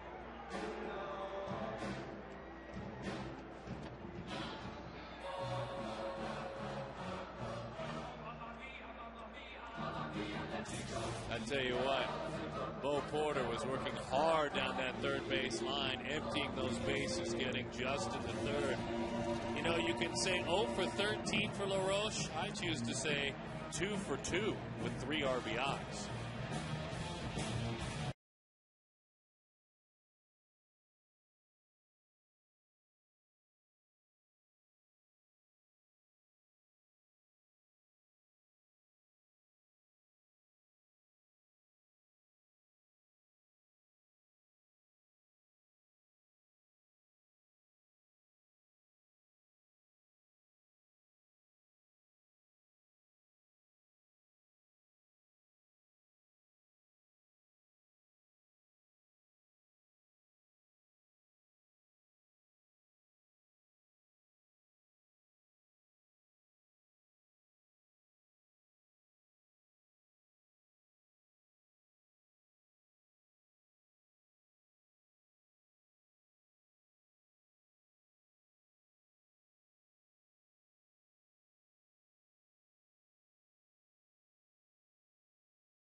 Very different numbers between the first few months of the season and second. You know, I've had some streaky runs in there, and I've been pretty good at staying consistent and kind of, you know, letting it roll off my shoulders.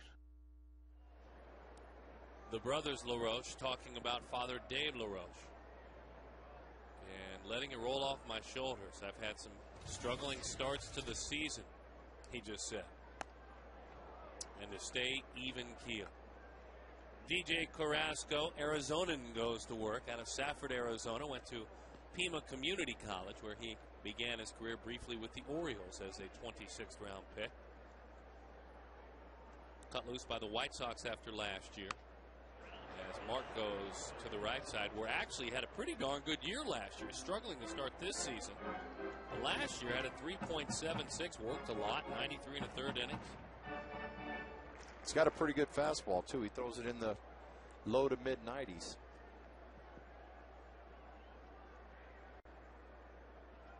Look for something off speed right here, like a curveball. No. Got down on him there. How about that? Even further than the usual arm angle. There's number 77.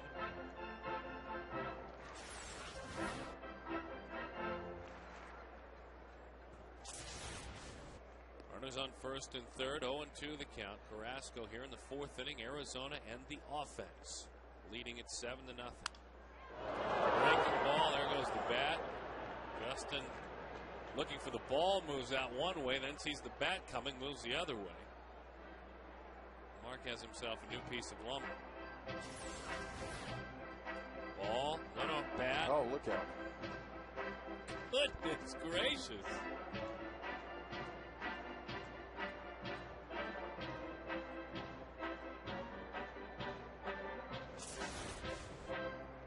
Hang in there, kid. That's what happens when you're the face of the franchise. You wear a target on your back from your teammates. Fastball up, he blew him away. So Reynolds hit by a pitch and scored in the third. Struck out a couple of times as well. Yeah, when you're a power hitter, those fastballs up in the zone, they look really good, but they get on you just a little bit quicker. And Mark's going to have to learn how to zone down in that zone. and lay off of those pitches, because the more times he strikes out on those pitches, those scouting reports get out there, and they're going to keep going right up there in the zone and throwing them those breaking balls. 1-0 the count as that ball dives down. And let's keep an eye on Miguel Montero, folks. And this at bat, overswinging just a tick in his first couple of at bats. He struck out a pair of times. See if he can reel himself back in. Tough pitch to lay off of, but he did. 2-0 the count. You know, a lot of times when you're doing that as a left-handed hitter, what you need to try to do is try to stay to the middle of the field or go the other way. And when Miggy is swinging the bat well, he hits the ball to left center.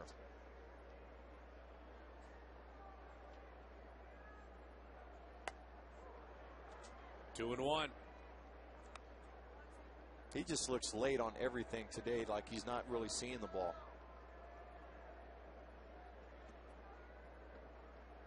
Well, that's good news when you see all that. And even above that, you get up to the guy hitting 091. He is 2 for his last 2 with 3 RBIs. Hot shot rewarded for being aggressive. Down the line toward the corner it rolls. LaRoche, Bo Porter saying, come on down. Here's the relay to the plate. The slide is. Did he hold on? He did, and he's out. Out at the plate. Montero drives in 1 run. 8-0 the score. Doman hangs on. The Pirates execute. Adam LaRoche couldn't sneak in. Let's take a look one more time.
Our Quest high-speed internet high-speed pitch backing up these numbers for Rodrigo Lopez.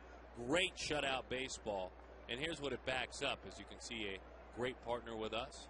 But you don't have to overthrow. You don't have to throw hard. First pitch misses away to Ronnie Cedeno.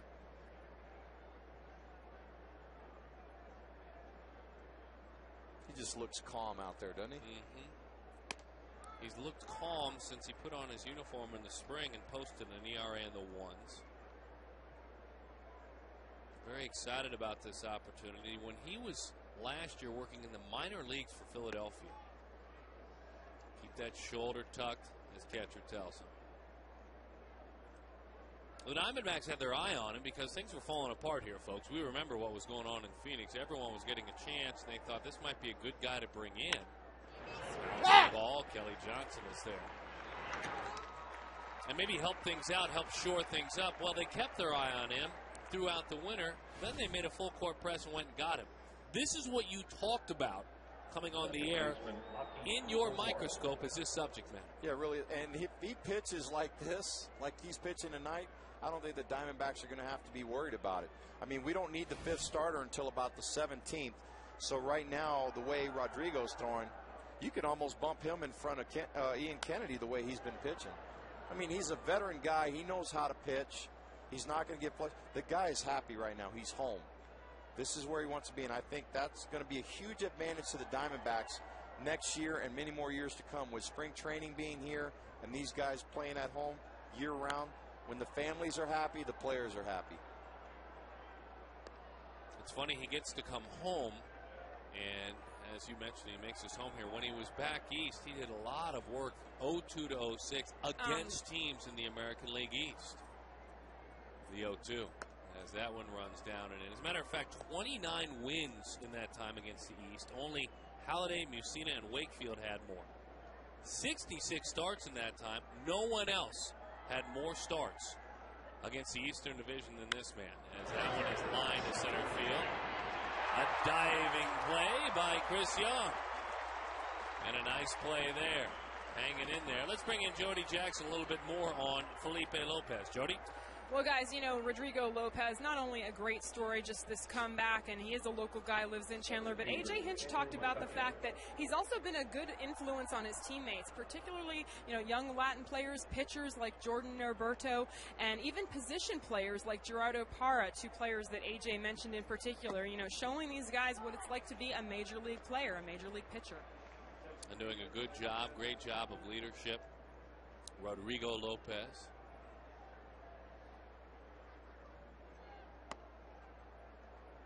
A change up there sailing inside. 1-1 the count to Andrew McCutchen. 0 for 4 yesterday, 3 for 5 on Tuesday. Right back to the mound. That is 8 in a row.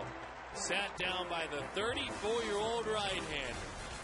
Been sipping from that fountain of youth.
Diamondbacks regular season home games, Gila River Casinos. Carrasco drops strike 1 in there to Chris Young. Young got it up and over as we peek up and over the rail for a grand slam home run as part of a 6-run third inning. Wednesday, hold it. Kevin Correa, great reaction there. This time, center field. Only the 8th time in his major league career of his 73 homers as that one's popped up to the right side.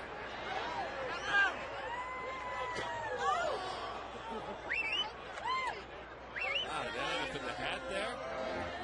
Delwin Young. Goodness gracious.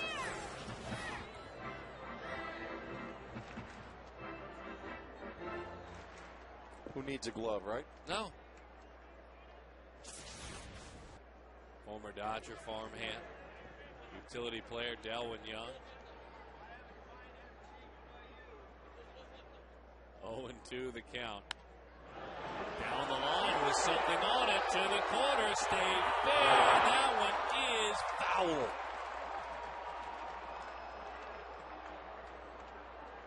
Guys in the bullpen trying to sell that it nicked the foul pole.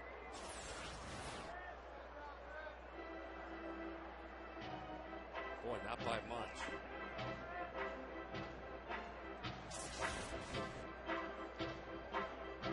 And I think Chris knew he made a mistake there not running right out of the box, because he got over to first base and took a peek at Matty and turned around and went right back, because he was still standing in the box as that ball was going down the line.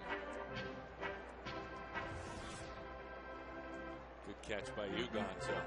If he had hair, he'd be pulling it out right now. Exactly. So, on no balls and 2 strikes, with the Diamondbacks leading 8-0. This one a fly ball into right center field. He takes off chugging this time. And the play is made by Garrett Jones. How would you like to announce a game? Well, if you're a youngster, you get an opportunity.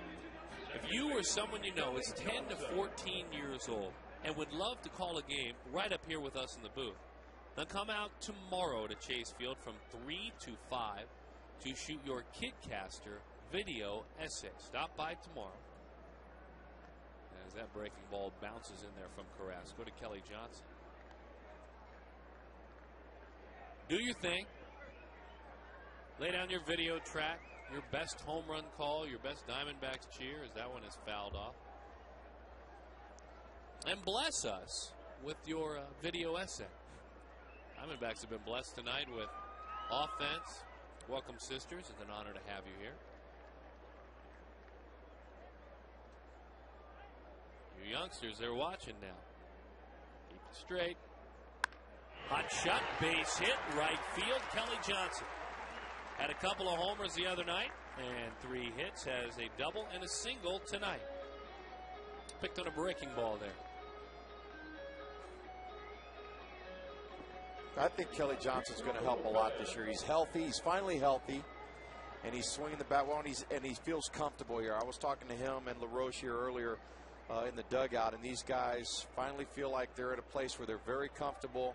They like the guys around them, and they know these guys are going to be here for a while, and they love hitting here at this ballpark. Rodrigo Lopez, what a night it has been for him. Guys do love this ballpark, don't they? That batter's eye, that background. Exactly. It's a fantastic hitter's background. The facilities here are incredible. The locker rooms. I mean, look at the night we've got tonight for a ball game. I mean, it's beautiful here. And it's all Diamondbacks so far as Lopez takes low. 2-0 the count. In 2002, Lopez came to spring training with the Orioles as a non-roster pitcher from Mexico. 6 games of Major League experience. He became the ace of the staff that year. He won 15 games. He made a run at the Rookie of the Year award.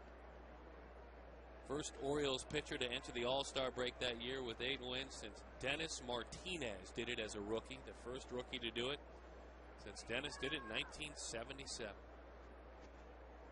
There's plenty of history here as you reacquaint yourself with this gentleman.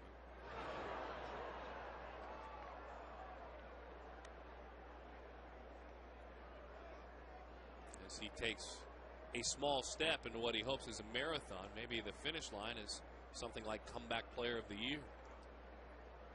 All the way back from that Tommy John surgery, they cut on him back in August of 2007. Bouncing ball, could be 2, and it is. Lopez with an 8-0 lead. He's earning his paycheck tonight, not with base hits, though he has one, but on the mound.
getting himself into jams and getting himself out. Mel Stoudemire Jr. before the ball game today talking about Rodrigo Lopez. A poor man's Dan Herron, basically. That's fine, because you'd be a rich man very quickly if you're a poor man's Dan Herron. It's a huge compliment to say, because Danny says of himself, I have less stuff than most, especially most aces, with regard to a hard fastball and a biting breaking ball. But you know what? They know how to pitch. That's right.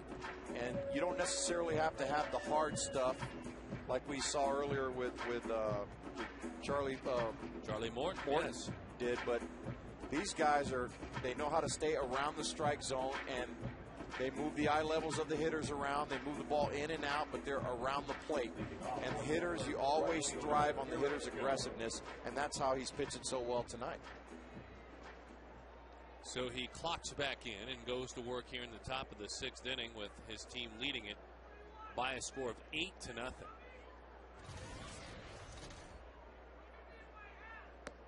he starts him off with a curveball. Good pitch, just away. 1-0 the count. In the first inning, he was 1 of 6 first pitch strikes, gave up 3 hits. Obviously, that's what we're talking about. He doesn't work that way, as that one misses low. Since then, now including that last pitch, he's 10 of 15 in first pitch strikes, giving up just 1 hit. But the key to him in that first inning was he didn't give in. No. Even though he had those runners on, he still threw his pitches and was able to get out of that jam. That one is fouled off. A moment ago, Miguel Montero gave a sign, and it's rare when you see a catcher do it. All 5 fingers. 4 fingers and a thumb. He gave him a 5. On 2-0. Give me the 5. As his pitching coach said, I think he makes some pitches up at times. The 2-1. Boy, what a pitch. 2-2. And that wasn't a comebacker per se. That almost had a little cut to it. Just good location. He's hitting his spots.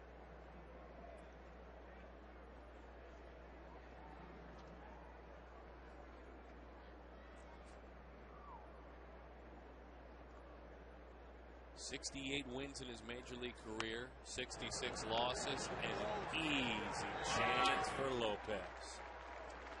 The beat goes on. Jones barely got a piece of that one. The race for playoff seeding in the NBA West is going down to the wire.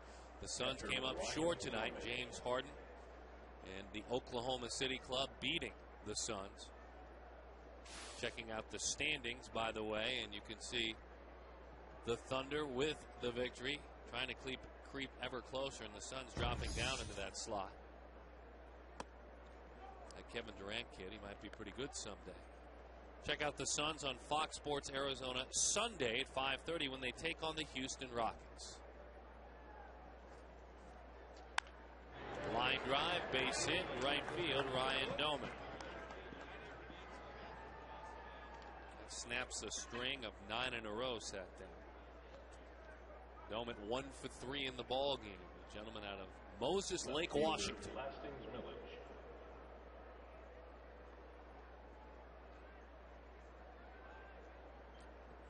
See the next telecast. Good day to watch baseball. Good day to watch basketball. I think it's a good day just to keep it on one channel. Here's Lastings Millage.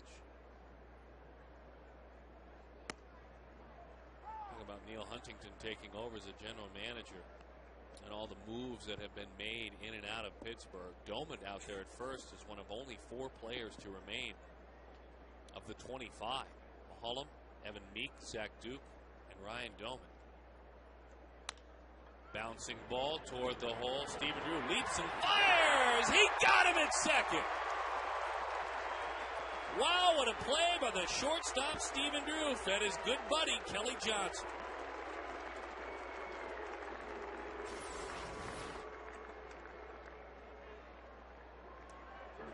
It's a great play right there in the hole, and he's able to make that play. I tell you what it does. With Lopez pitching the way he does, your defense is always on its toes. He's not going to strike out a lot of guys. He's around the plate, and you know that the other players are going to put the ball in play, and everybody is ready out there. You've seen 2 fine plays now in the outfield. And Drew made a great play right there, and he almost had one in the first inning. If he didn't bobble that ball, he would have had another one. You know your pitcher is throwing strikes. You know he wants to lean on you to make the plays. Jeff Clement 0 for 2. The Iowa native takes low and away, 26 years old, as we mentioned last July in that trade that sent Jack Wilson and starting pitcher Ian Snell to Seattle. He was part of a package that came back. In Iowa, he really made national news as a prep slugger. Homered 75 times in his high school career. Runner goes, throw down. Well, you better be safe. Stolen base, Lastings Milledge. Well, he got a good pitch to run on right there, a breaking ball, but Miguel, he made a good throw right there to second base. Miller's got a great jump. And with a left-handed hitter hitting, LaRoche was playing behind the runner. Sort of handing that base over to him, saying, just worry about the man in the batter's box. The 2-1. Line drive, center field. Here comes Young. Plays it on the hop. The throw to the plate. Montero comes way out. So that stolen base, he was safe. Now he does score, and it's the first run for the Pittsburgh Pirates. Clement 1 for 3 now with an RBI.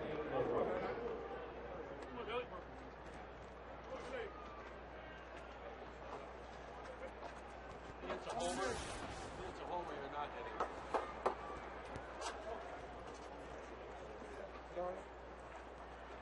So now LaRoche gets broken up. Luis Gonzalez, Gonzo, Darren Sutton, and you. Glad to have you with us as we take a look at Andy LaRoche. Likes it up and away. The Amica hit zone. And, of course, down the middle. Please show me one of those where down the middle is a cold zone for someone. I hope not. But sometimes it's rare when you'll see, as we saw a moment ago, that up and away. Up and rare. That's rare right there, up and away. Right. That means he's got to be using right field, correct? You can't be pulling that ball. 0-2 the count. Amica donates $10 to the Boys and Girls Club of Metropolitan Phoenix with every hit.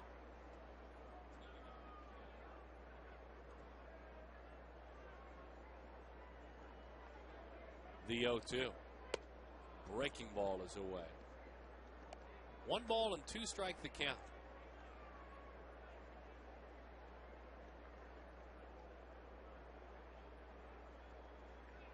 Andy talking before the game about Pittsburgh sports fans. High fly right field. Justin Upton surveys the real estate. That one bounces around.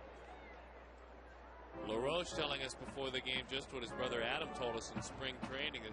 They're great sports fans, passionate sports fans. They love their hockey. They love their football.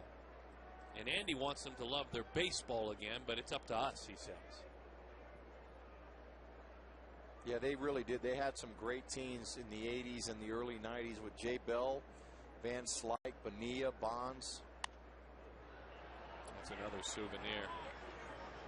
One of our coaches now in the minor leagues, Doug Draybeck.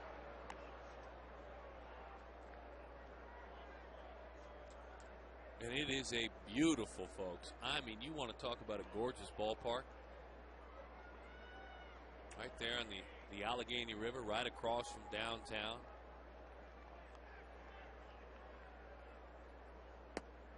Strike 3 got him looking. A fastball right at the knees.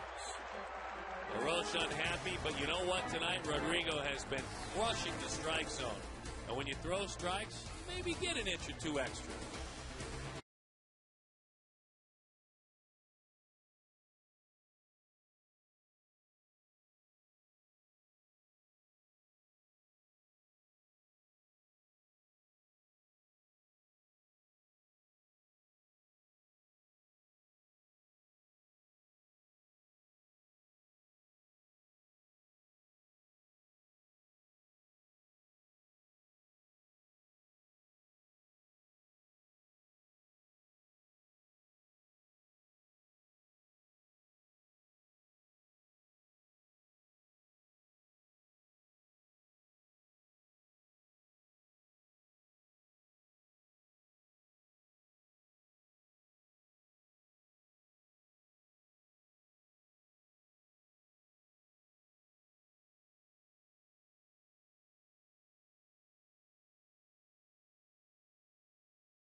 A lot of good to dance your feet to music tonight. There's no doubt about it for the Diamondbacks, dancing around the bases.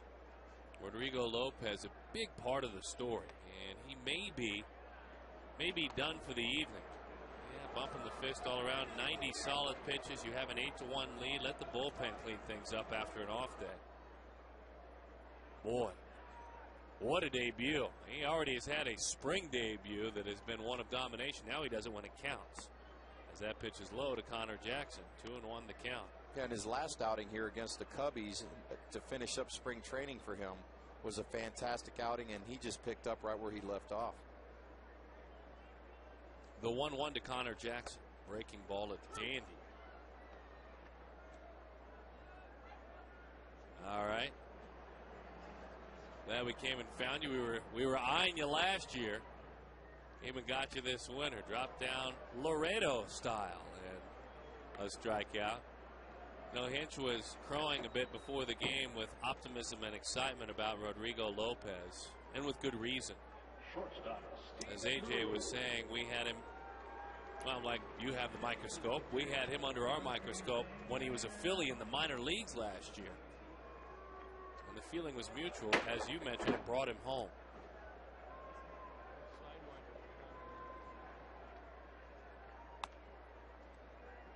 Starting to answer a little bit anyway, because Ian Kennedy, though he wanted to pitch deeper in his outing, certainly was serviceable in his outing with the 8 strikeouts in 5 innings. Then there's that last kind of shadow figure you had on your graphic. You built those graphics, right? Yep, stayed up all night with my son to do that. That shadow figure you had on the back end of the rotation.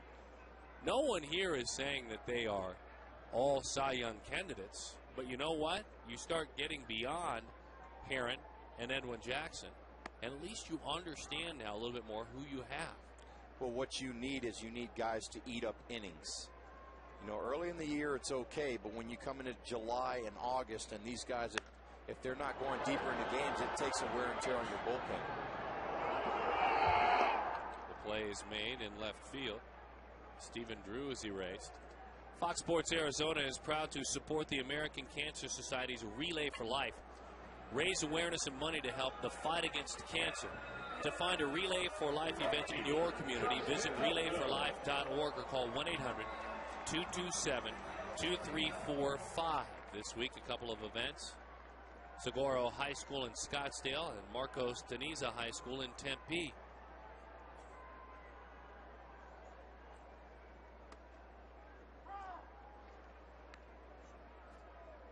Saguaro High School, sorry about that. I think I inexplicably, because it's down the street from me, added the G. I've said it a million times.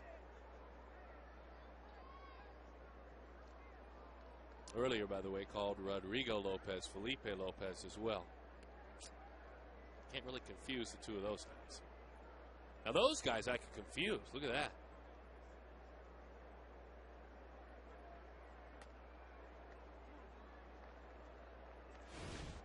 So this is what we're talking about.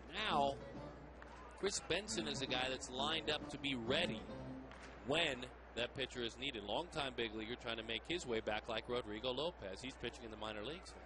Well, I like the fact that they brought in a veteran guy. Just for the simple fact that you're looking for somebody to fill that void. You don't want to throw another young guy out there right away. Let the team start getting settled in and see how they're going to fit. Josh Burns has done a great job there. You see him right there. He's done a great job of getting some veteran guys in AAA now, preparing themselves. It's going to take more than these 25 guys to win. You need some extra guys down there. They just get Justin Upton. Going to need some extra guys. Not just those guys. Some guys in that minor league page as well.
for Adam LaRoche. That played in a pair.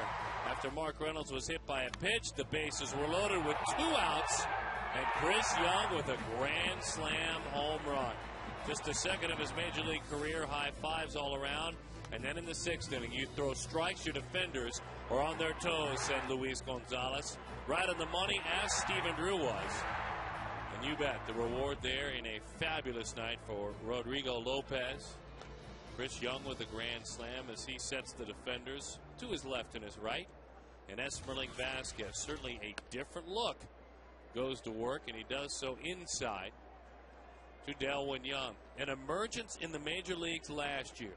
Hurt the season prior to that, struggled as a starting pitcher in the minor leagues. They moved him to the bullpen, and he came of age. Sliced 92 miles an hour the other way. Delwyn Young with a base hit. So he reaches, hitting in that 8th slot, which is the pitcher's spot. And here is Ronnie Cedeno.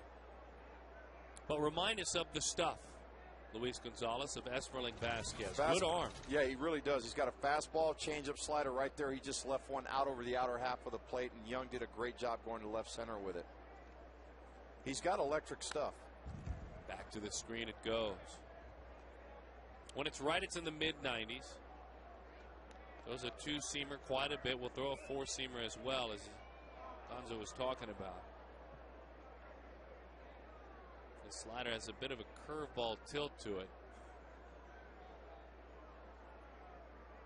which means a little bit bigger. 97 miles an hour. 0-2 the count. And these are the great arms that you love to have coming out of your bullpen. The only thing they're lacking, experience. And they get seasoned in games like this. AJ has done a great job of using some of these younger guys, getting them in games like this the last couple of days. The 0-2. Got him. I mean, he just took him to school. And it was all hard stuff. 96, Cedeno's done. Second baseman, Aki Iwamura. He's got a little run on that fastball, just kind of ran right back in under his hands. Out of 10 hours in the Dominican Republic. Signed with the Diamondbacks in 2003. I know you had a chance to travel down with Mike Berger, the director of player development, to the academy in the Dominican Republic. I did. What'd you take from it? You know what? I met a lot of these great young players, and there's a lot of good young players in the near future that should be up here soon. It was a wonderful experience. I mean, just seeing these guys live in the academy 24/7. They go to school there. They work on baseball, and this is their life. Baseball is trying to get here to the United States to play in the major leagues. 1-0 the count. That is Junior Novoa's territory, isn't it, down there? He helps to run that. He's the president down there. And he's one of those guys that works here in our organization. He's done a fantastic job of exposing some of these young players to the Diamondbacks. And there's a fun give and take. I was around this spring in minor league camp when Junior came up and sat down in a meeting and basically went to bat for equipment, making sure his players had all that they needed down there in the academy. You see, they don't close down for half the year. They close down for a blink of an eye. I mean, just a brief amount of time. Baseball is played just about year-round there. Fastball, a blazer over the outside corner. 2-2 the count. And what you're finding now, a lot more clubs are starting to send a lot of these players to these academies. Some of their top prospects there for a week or two just to experience what it's like. It's almost like going to play winter ball for some of these Americans. Well, and Connor did not go to the academy per se, but he went to the Dominican Republic. Great shot there and a great reminder of a guy who did not grow up in that part of the world, but took his game to that part of the world to prove he was healthy. And there were friends nearby, obviously, because we speak about representation down there as that's fouled off. I envy you. I hope someday to take a trip down there. I've heard so much good about it, where Esmerling grew up and a lot of these young, talented players in that academy. Oh, it's amazing. I mean, we were flying over a lot of these cities and looking. There are no football fields or basketball courts or anything like that. It's all baseball fields everywhere you go. And there's young kids playing all over the country there. Line drive. That is a double play. The runner was on the move. Steven was cheating to the bag. A little bit of help from his friends. 8-1 the score.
That's very good. Welcome, sisters. It's an honor to have you here this evening, as it is to have all of you here. I'm curious now. I'm looking at my scorebook. I'm trying to remember. Justin. Okay, I think I got it. Borowski's always good at picking up those little tidbits, isn't he? You're just going to have to watch. I think I have it. We discussed it a bit. We discussed it, I think. I don't know. Evan Meek takes over. He goes to work. That's a big league tease right there, Joe. I tell you, I'm very proud of you. Again, this guy has a lot to be proud of.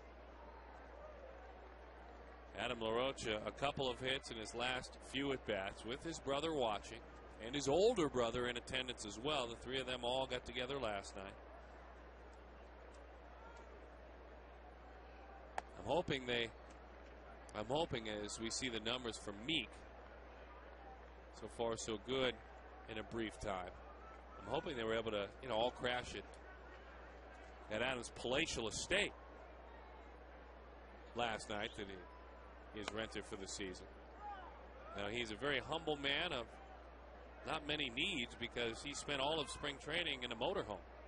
Spent the first couple of days here in a motorhome. He was thrilled just to have a home. Camps, loves to camp as he takes ball four. As a matter of fact, shared that whether he was playing in Atlanta or Pittsburgh, he'd travel that motorhome with him to the city where he was staying, is keep it near the home he'd rent for the summertime. Whenever they'd have a day or two off somewhere in between over the All-Star break, they'd drive to the edge of town somewhere and just camp and fish. That's awesome. Do you think he's got his brother staying in it when he's here the next couple of days because he's a visiting team? Oh, that's a good call. So he stays in the palatial estate. He stays in the motorhome. Cuts the water off and everything in his room. I like that. See, now I'm learning how you guys think. Set the alarm clocks, make his brother wake up in the middle of the night. He's the visiting team, right?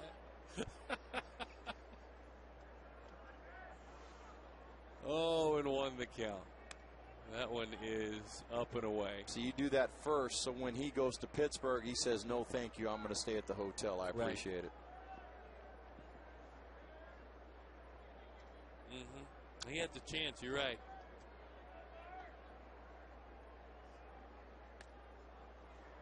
Didn't tip that one. That's off the catcher's mitt. A hard breaking ball. So Adam will move up. Jody Jackson, join us. You have something to add to this conversation.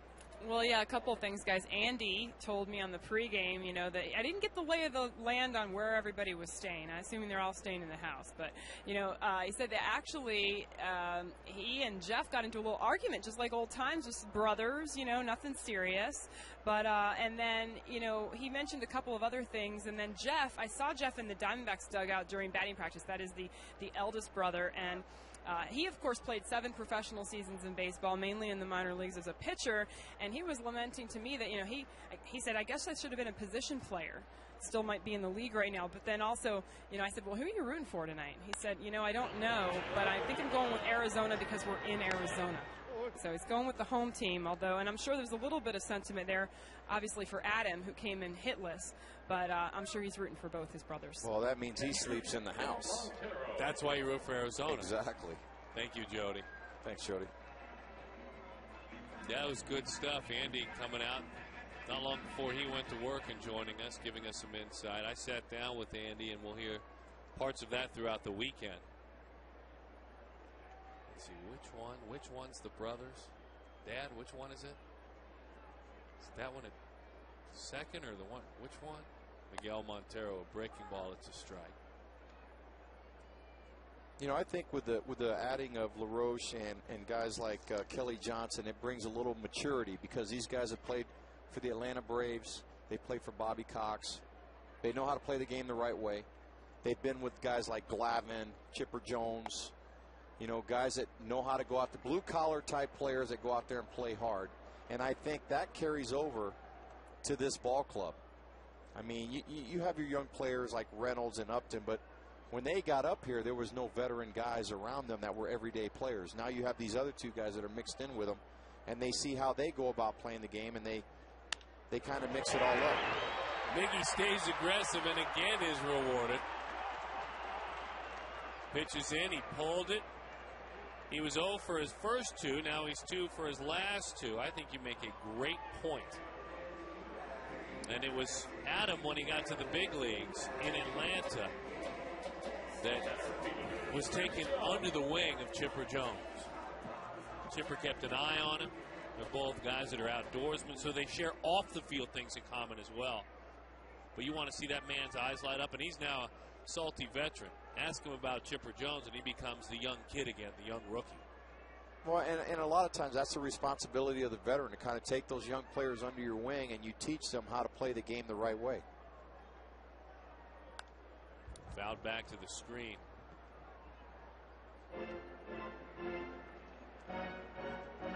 Now on that base hit right there, Bo Porter automatically had his hands up. Is that because LaRoche was just slow, or the simple fact that the score is 8-1 right now and didn't want to rub it in?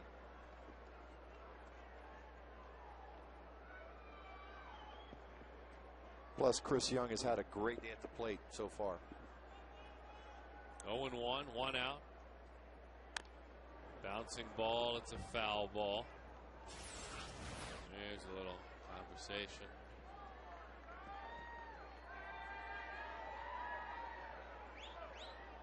I don't know if he's giving him the business. He has a very, very dry and cutting sense of humor. You'd never know it when you look at that face. Now everything's out on his sleeve, that young man.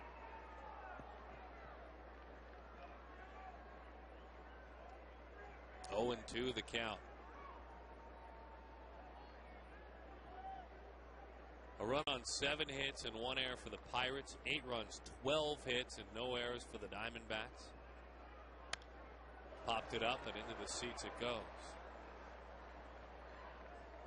I have this series when the 2 will get together, and then brothers, that is, and then later on in the season you have to fast forward until June 25th, 26th, 27th. We will have the Upton brothers getting together as well. Oh yes, Big Bro will be there. Line drive, that's why you don't rub it in, because sooner or later you can cash it in. Chris Young have a night. His 5th RBI of the evening, his 3rd hit as well. tying a career high with 5 RBIs. He did it also at Washington in 2006. Nice short stride and stays right through the ball right there. See, last year, those balls right there, he was pulling off of those balls in a short uppercut swing and missing those pitches. This year, he's staying on those and staying to the middle of the field. And it's big for him to have this success early. It's a huge confidence builder for him. Speaking of confidence, we have a lot of folks responding at FoxSportsArizona.com with some questions for Gonzo tonight. Visit the site, visit the Diamondbacks page, and you can email the booth, the 0-1. Bouncing ball, could be 2. You think Joe Borowski can throw a teaser out there? You won't believe the question we got for Luis Gonzalez. I will answer it. No, there's no way I can. I'll just ask him. He'll answer it.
Southwest.com. Grab your bag. It's on by Fort McDowell Casino. Welcome home to Fort McDowell and by Sony Pictures' upcoming release, Death at a Funeral. You can die laughing April 16th. Email the booth. Visit FoxSportsArizona.com. Light it up. Questions about baseball, insight, guidance about the game, the history of the game, the insights of the major leaguers like Luis Gonzalez, like Joe Garagiola, legend Hall of Famer, joining us in the booth tomorrow night, and of course Mark Grace. As Leo Rosales takes the baseball, goes to work against Andrew McCutchen. I have the question. I can't answer it. And it's some deep stuff. So let's give it to you. This is from Matt. He visited FoxSportsArizona.com. You see what Leo did last year. He says, Gonzo, as we know, you're a father of triplets. What is your best advice for a future father of twins? Matt needs your help. Matt, congratulations, first of all. Get your rest. And if you can get your buddies together and go on a road trip once in a while, I would take it. Especially at those early years. Because all they do is eat, sleep, and poop for those first couple years. But man, it's a tremendous experience, and you're going to have a lot of fun with them, a lot of laughs. Congrats. Wonderful stuff. See, you too can get baseball and family, parental and family guidance from Luis Gonzalez. Oh man, it's going to be a wonderful time for their family. Good stuff, Gonzo. Augie Ojeda's at third base. He's going to learn how to change diapers in a hurry, isn't he? Change up, strike 3. Yes, he will, as McCutchen goes down on strikes. Ojeda is in the 9 slot. He'll lead off the next inning. The pitcher spot is now the 5-hole where Rosales hits. Right fielder Garrett Jones. So A.J. Hinch gives Mark the rest of the night off with a 9-1 lead. They can put a little ice on that hand, double check it where he was hit by a pitch earlier in the game.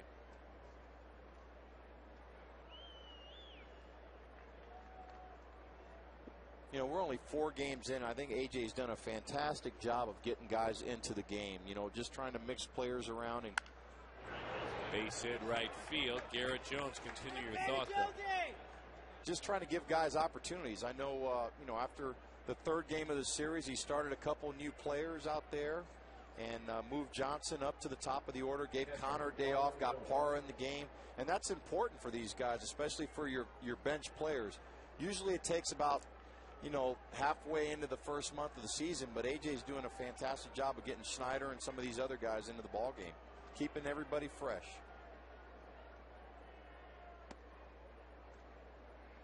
Boy, with handling players like that and really understanding how to keep them active and fresh, he'd be a wonderful vice president of player development someday. Oh, wait, he's already done that. And he knows his personnel. I mean, he's had most of these guys in the minor leagues, so he knows what they're capable of doing. And I kid, because a lot of people will ask the question as he continues to grow as a manager each and every day, grooming himself to either be someday a general manager or a manager when he was in that position. But this is certainly a time where handling personnel as much as he did, 4 and at times 6 rosters, handling just 1 at times can look easy on nights like tonight. Yeah, really. You know what he's done is he's surrounded himself with good baseball people. I mean, he's got Gibby in there. He's got Stoudemire. He's got Jack Howell, Matt Williams. I mean, these guys know the game of baseball, and AJ's played in the major leagues. So these guys together have bonded. They've become very close coaching staff, and they know their personnel so well that they know what they're doing out there with all these guys. And they've instilled defense on these guys, especially after last year. We will address the final area that you had under your microscope for a successful season, and these guys all speak of it. They, especially Mel Stoudemire Jr. and A.J. kept an eye very closely on it in spring training. They knew as that one goes a mile high right up the chimney. Let's see if there's room.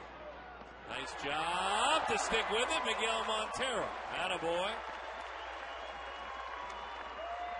You didn't drop it, you just bobbled it. It's only a drop if it touches the ground. Smiles, everybody.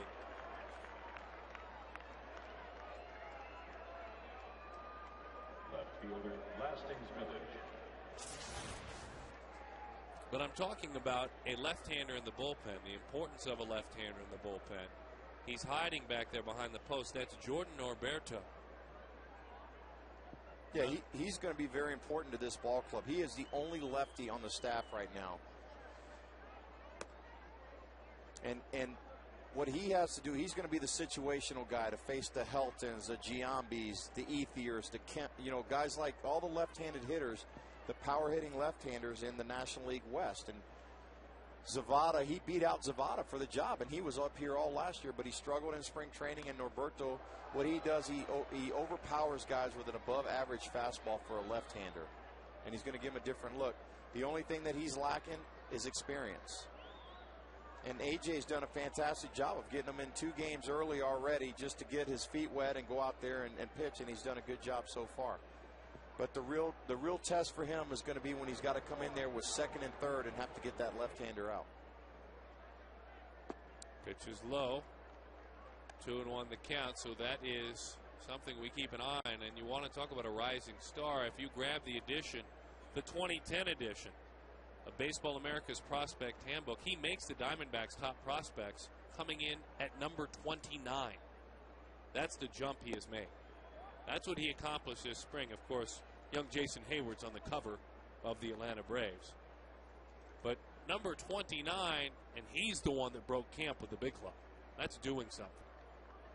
It really, I mean, he opened up eyes from day one out there. He worked hard this offseason to get to where he's at right now, and it helps. Like they said, or like Jody said earlier, having Rodrigo Lopez around, a veteran guy like that, he keeps those guys calm, and they understand what it's like to be a big leaguer. And the more time he spends up here, he's only going to become that much better.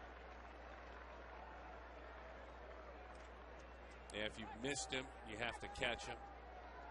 AJ trying to give him early on what they call a soft landing, which means, you know, bigger lead at one point or another. You get him out there, let him work. Well, he's done that. This is a pitcher that last year started the year in Visalia, started the year in A-ball, and then when he was bumped to Double-A, had an ERA of 8, 7.99. Did his best work in winter ball, really turned himself into something special. LaRoche can't get there, and it's a souvenir. So tonight, under Gonzo's microscope, as he researches his team in his own certainly scientific baseball way, he has the left-hander, he has the back end of the rotation, and he has the left fielder, Connor Jackson. All important pieces of the puzzle this year.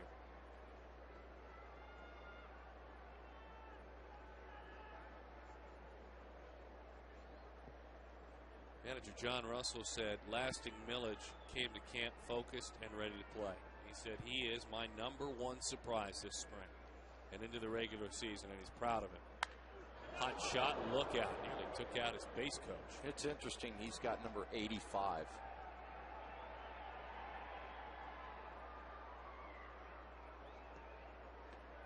By the way, we've gotten a lot of emails, and this is not at all a slight on Jordan because we pull for him, but a lot of folks, as you email the booth through FoxSportsArizona.com, are asking about Clay Zabata.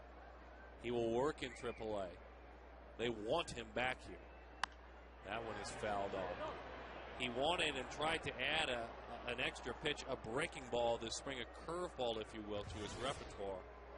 And it might have thrown him off a bit, except for just sticking to who he is as a pitcher. Struggled a bit this spring. Never at all took anything to where he was comfortable. I don't want to put it that way. Maybe tried too hard, Gonzo, for a guy who had a great year in the big leagues last year. No, he really did, but I think it's only going to benefit the Diamondbacks if he goes down there and works hard and gets up here, because the more lefties you have in the pen, it's going to be that much better for your ball club. We certainly miss that heart and that spirit up here in the big leagues, and hopefully Clay will be back soon. Tonight, his mates rolling over Pittsburgh 9-1.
In the booth, the Hall of Famer.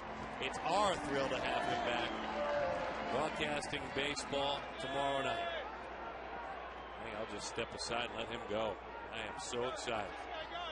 It's been a great weekend. The 3G network. Wish I got paid that much a game. Breaking ball, strike one to Augie Ojeda. Luis Gonzalez tonight. Gonzo joining us as our color analyst. Joe tomorrow night. And then that old shoe returns on Sunday. That old pair of shoes in the back of the closet.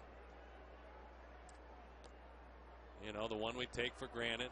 Those old slippers you wear around when you're working in the yard. Gracie's back. The 3G Network. It's going to be good to see Joe back in the booth. This is where he belongs. I like to get him in here in the booth as the 1-1 dives low and away, because otherwise, you know, I feel the pressure. He watches every game. Oh, he does. Every game. Last year, while he was down for the count a bit, battling his health, he wasn't missing baseball. I think his wife's ready to get him out of the house is what it is. 2-2 the count. Coming up later on this summer, and in my own words, we had a chance to visit Joe's house and sit with him.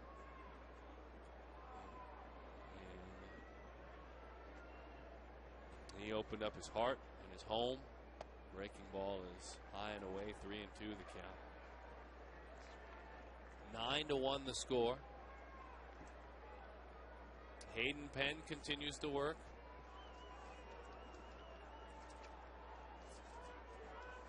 The 3-2 from the right hand. Augie, part of that double switch, puts it on the ground, huffing and puffing down the line. He is erased. Hey, don't forget, America's Pastime returns to Fox tomorrow when world champions, the New York Yankees, take on the Rays. It's Fox Saturday Baseball starting at 12, following This Week in Baseball at 11:30. You know, you might happen to get the Seattle Mariners visiting the Texas Rangers, where one Mr. Mark Grace will serve as color analyst. But otherwise, it's the Yanks, it's the Rays. I'm told if you do actually fly to Seattle, or even if you're in Bellingham, you may be able to catch the game as well. Yakima. And, you know, if you're in Spokane, look out above the dugout. Those Cowboys, they know up there in the bull riding country of Spokane, Washington, they might catch Gracie. But the rest of the country will have the Yankees.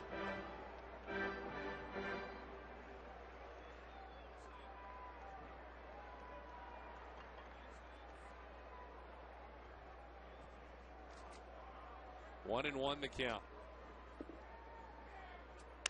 Broke his bat. Ground ball, third base. Connor is retired. As Penn works his way through it.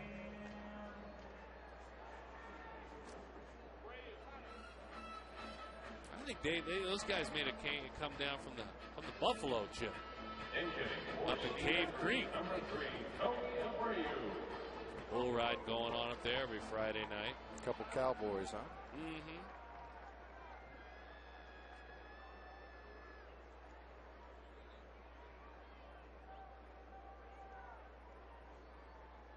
Tony Abreu had a big spring as a hit already.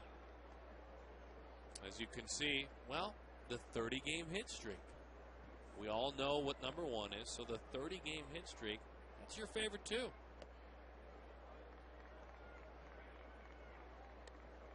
Miguel Quintana, one of our fine broadcasters on the Spanish side on radio. He and his wife Carol Lee. We want to congratulate them. They are blessed. Kevin Quintana, born yesterday, 9 a.m., 8 pounds and 22 inches. Congratulations, Miguel, to you and your lovely wife.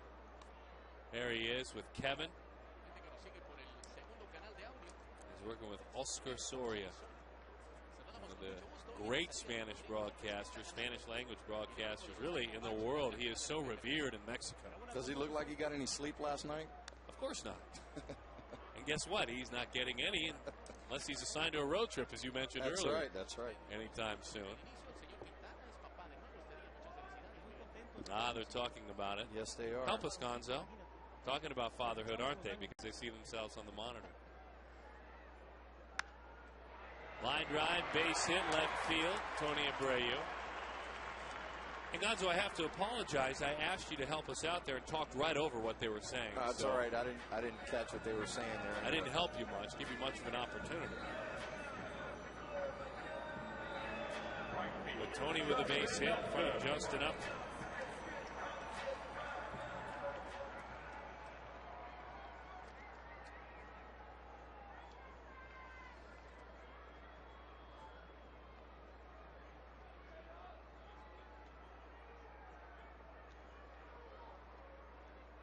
Justin Upton celebrating the debut of Uptown tonight in right field. As that one sails high and away, 1-0 the count. The rally towels are waving them around. I mean, with a 9-1 lead, they're respecting the opponent. They're just kind of waving them around. Just a little bit. They don't want to taunt the opponent too much. Just a few waves. Some kids are waving their blankets. The 1-0. He was trying to hit it out of Uptown and out of the ballpark. 1-1.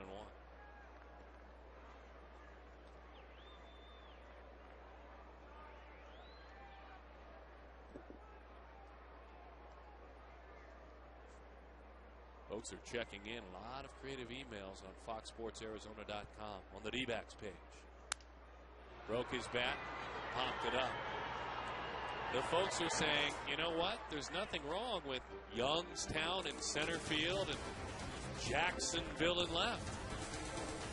And there it is, Gonzalez! Yeah!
That right arm for Rodrigo Lopez, our APS Energy All-Star.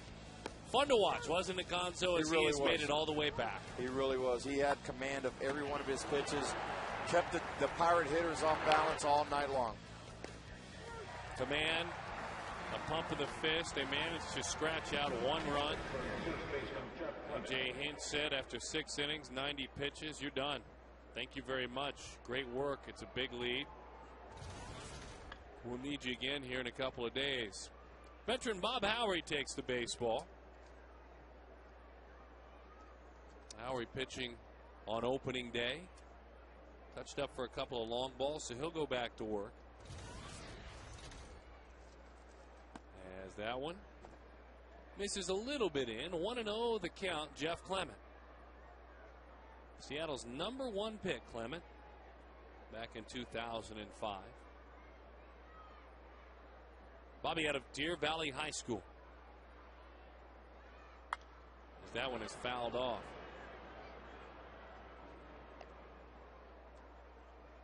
Everyone has their hobbies, you know. A lot of guys like to. Well, Matt Stairs, for example, was saying, I play hockey in the wintertime. That's what Bobby Howery loves. He loves rodeo. He loves bull riding. He loves the outdoors. That's his sport. Good pitch, backed off on him there. Looked like a change of pace. 1-2 the count. It really did. Got a good, nice change of pace right there on Clement. So he's one of those veteran guys, been around, and that's what you need in the bullpen. You need those guys out there to stabilize those young players and kind of talk to them as the game's going on. That's one of his major jobs out there with a young bullpen that the Diamondbacks have. Oh, you bet he went. Nice job by Clement. It was all set up, by the way, by the pitch prior to that, a split change, if you will, a split finger fastball that he doesn't spread his fingers quite as far. That is, as his coach says, a work in progress. But boy, does it make that fastball that much harder. Goes soft and then hard, and he got it. It does, and what that does is it stays in the back of the hitter's mind because they know that that's his out pitch, and he likes to throw that. Then when you come with a fastball, you're looking under it, and it ends up staying up.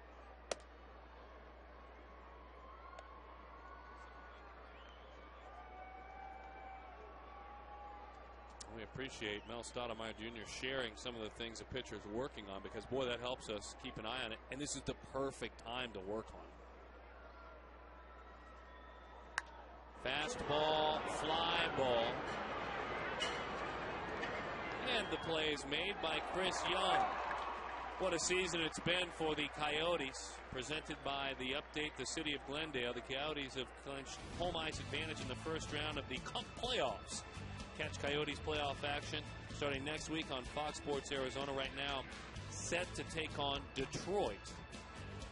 In the first round. The Wings are piecing things back together, but what a great season it's been. So follow it right here. Fox Sports Arizona, foxsportsarizona.com.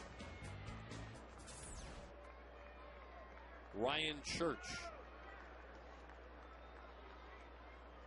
the veteran. First pitch, strike one. Well, what a great job Dave Tippett and the Coyotes have done this year. They've really turned it around. 1 second the team's leaving. Next thing you know, we're in the playoffs. Our fine director piecing together Ryan Church and the sisters that have visited.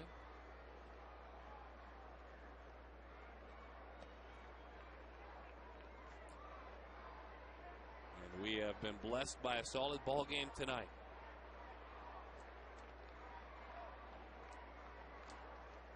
Nine to 1, the Diamondbacks lead it.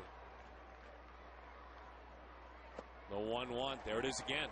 That's that split finger, but not quite as split. Throws it as his changeup. Really effective to lefties. It is, and that's a tough pitch to lay off of because what it does is just kind of dives down and away from that left-handed hitter.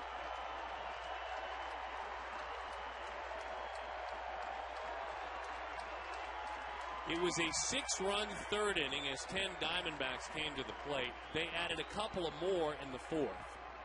Chris Young with a grand slam in the third inning. Rodrigo Lopez started that inning with a base hit.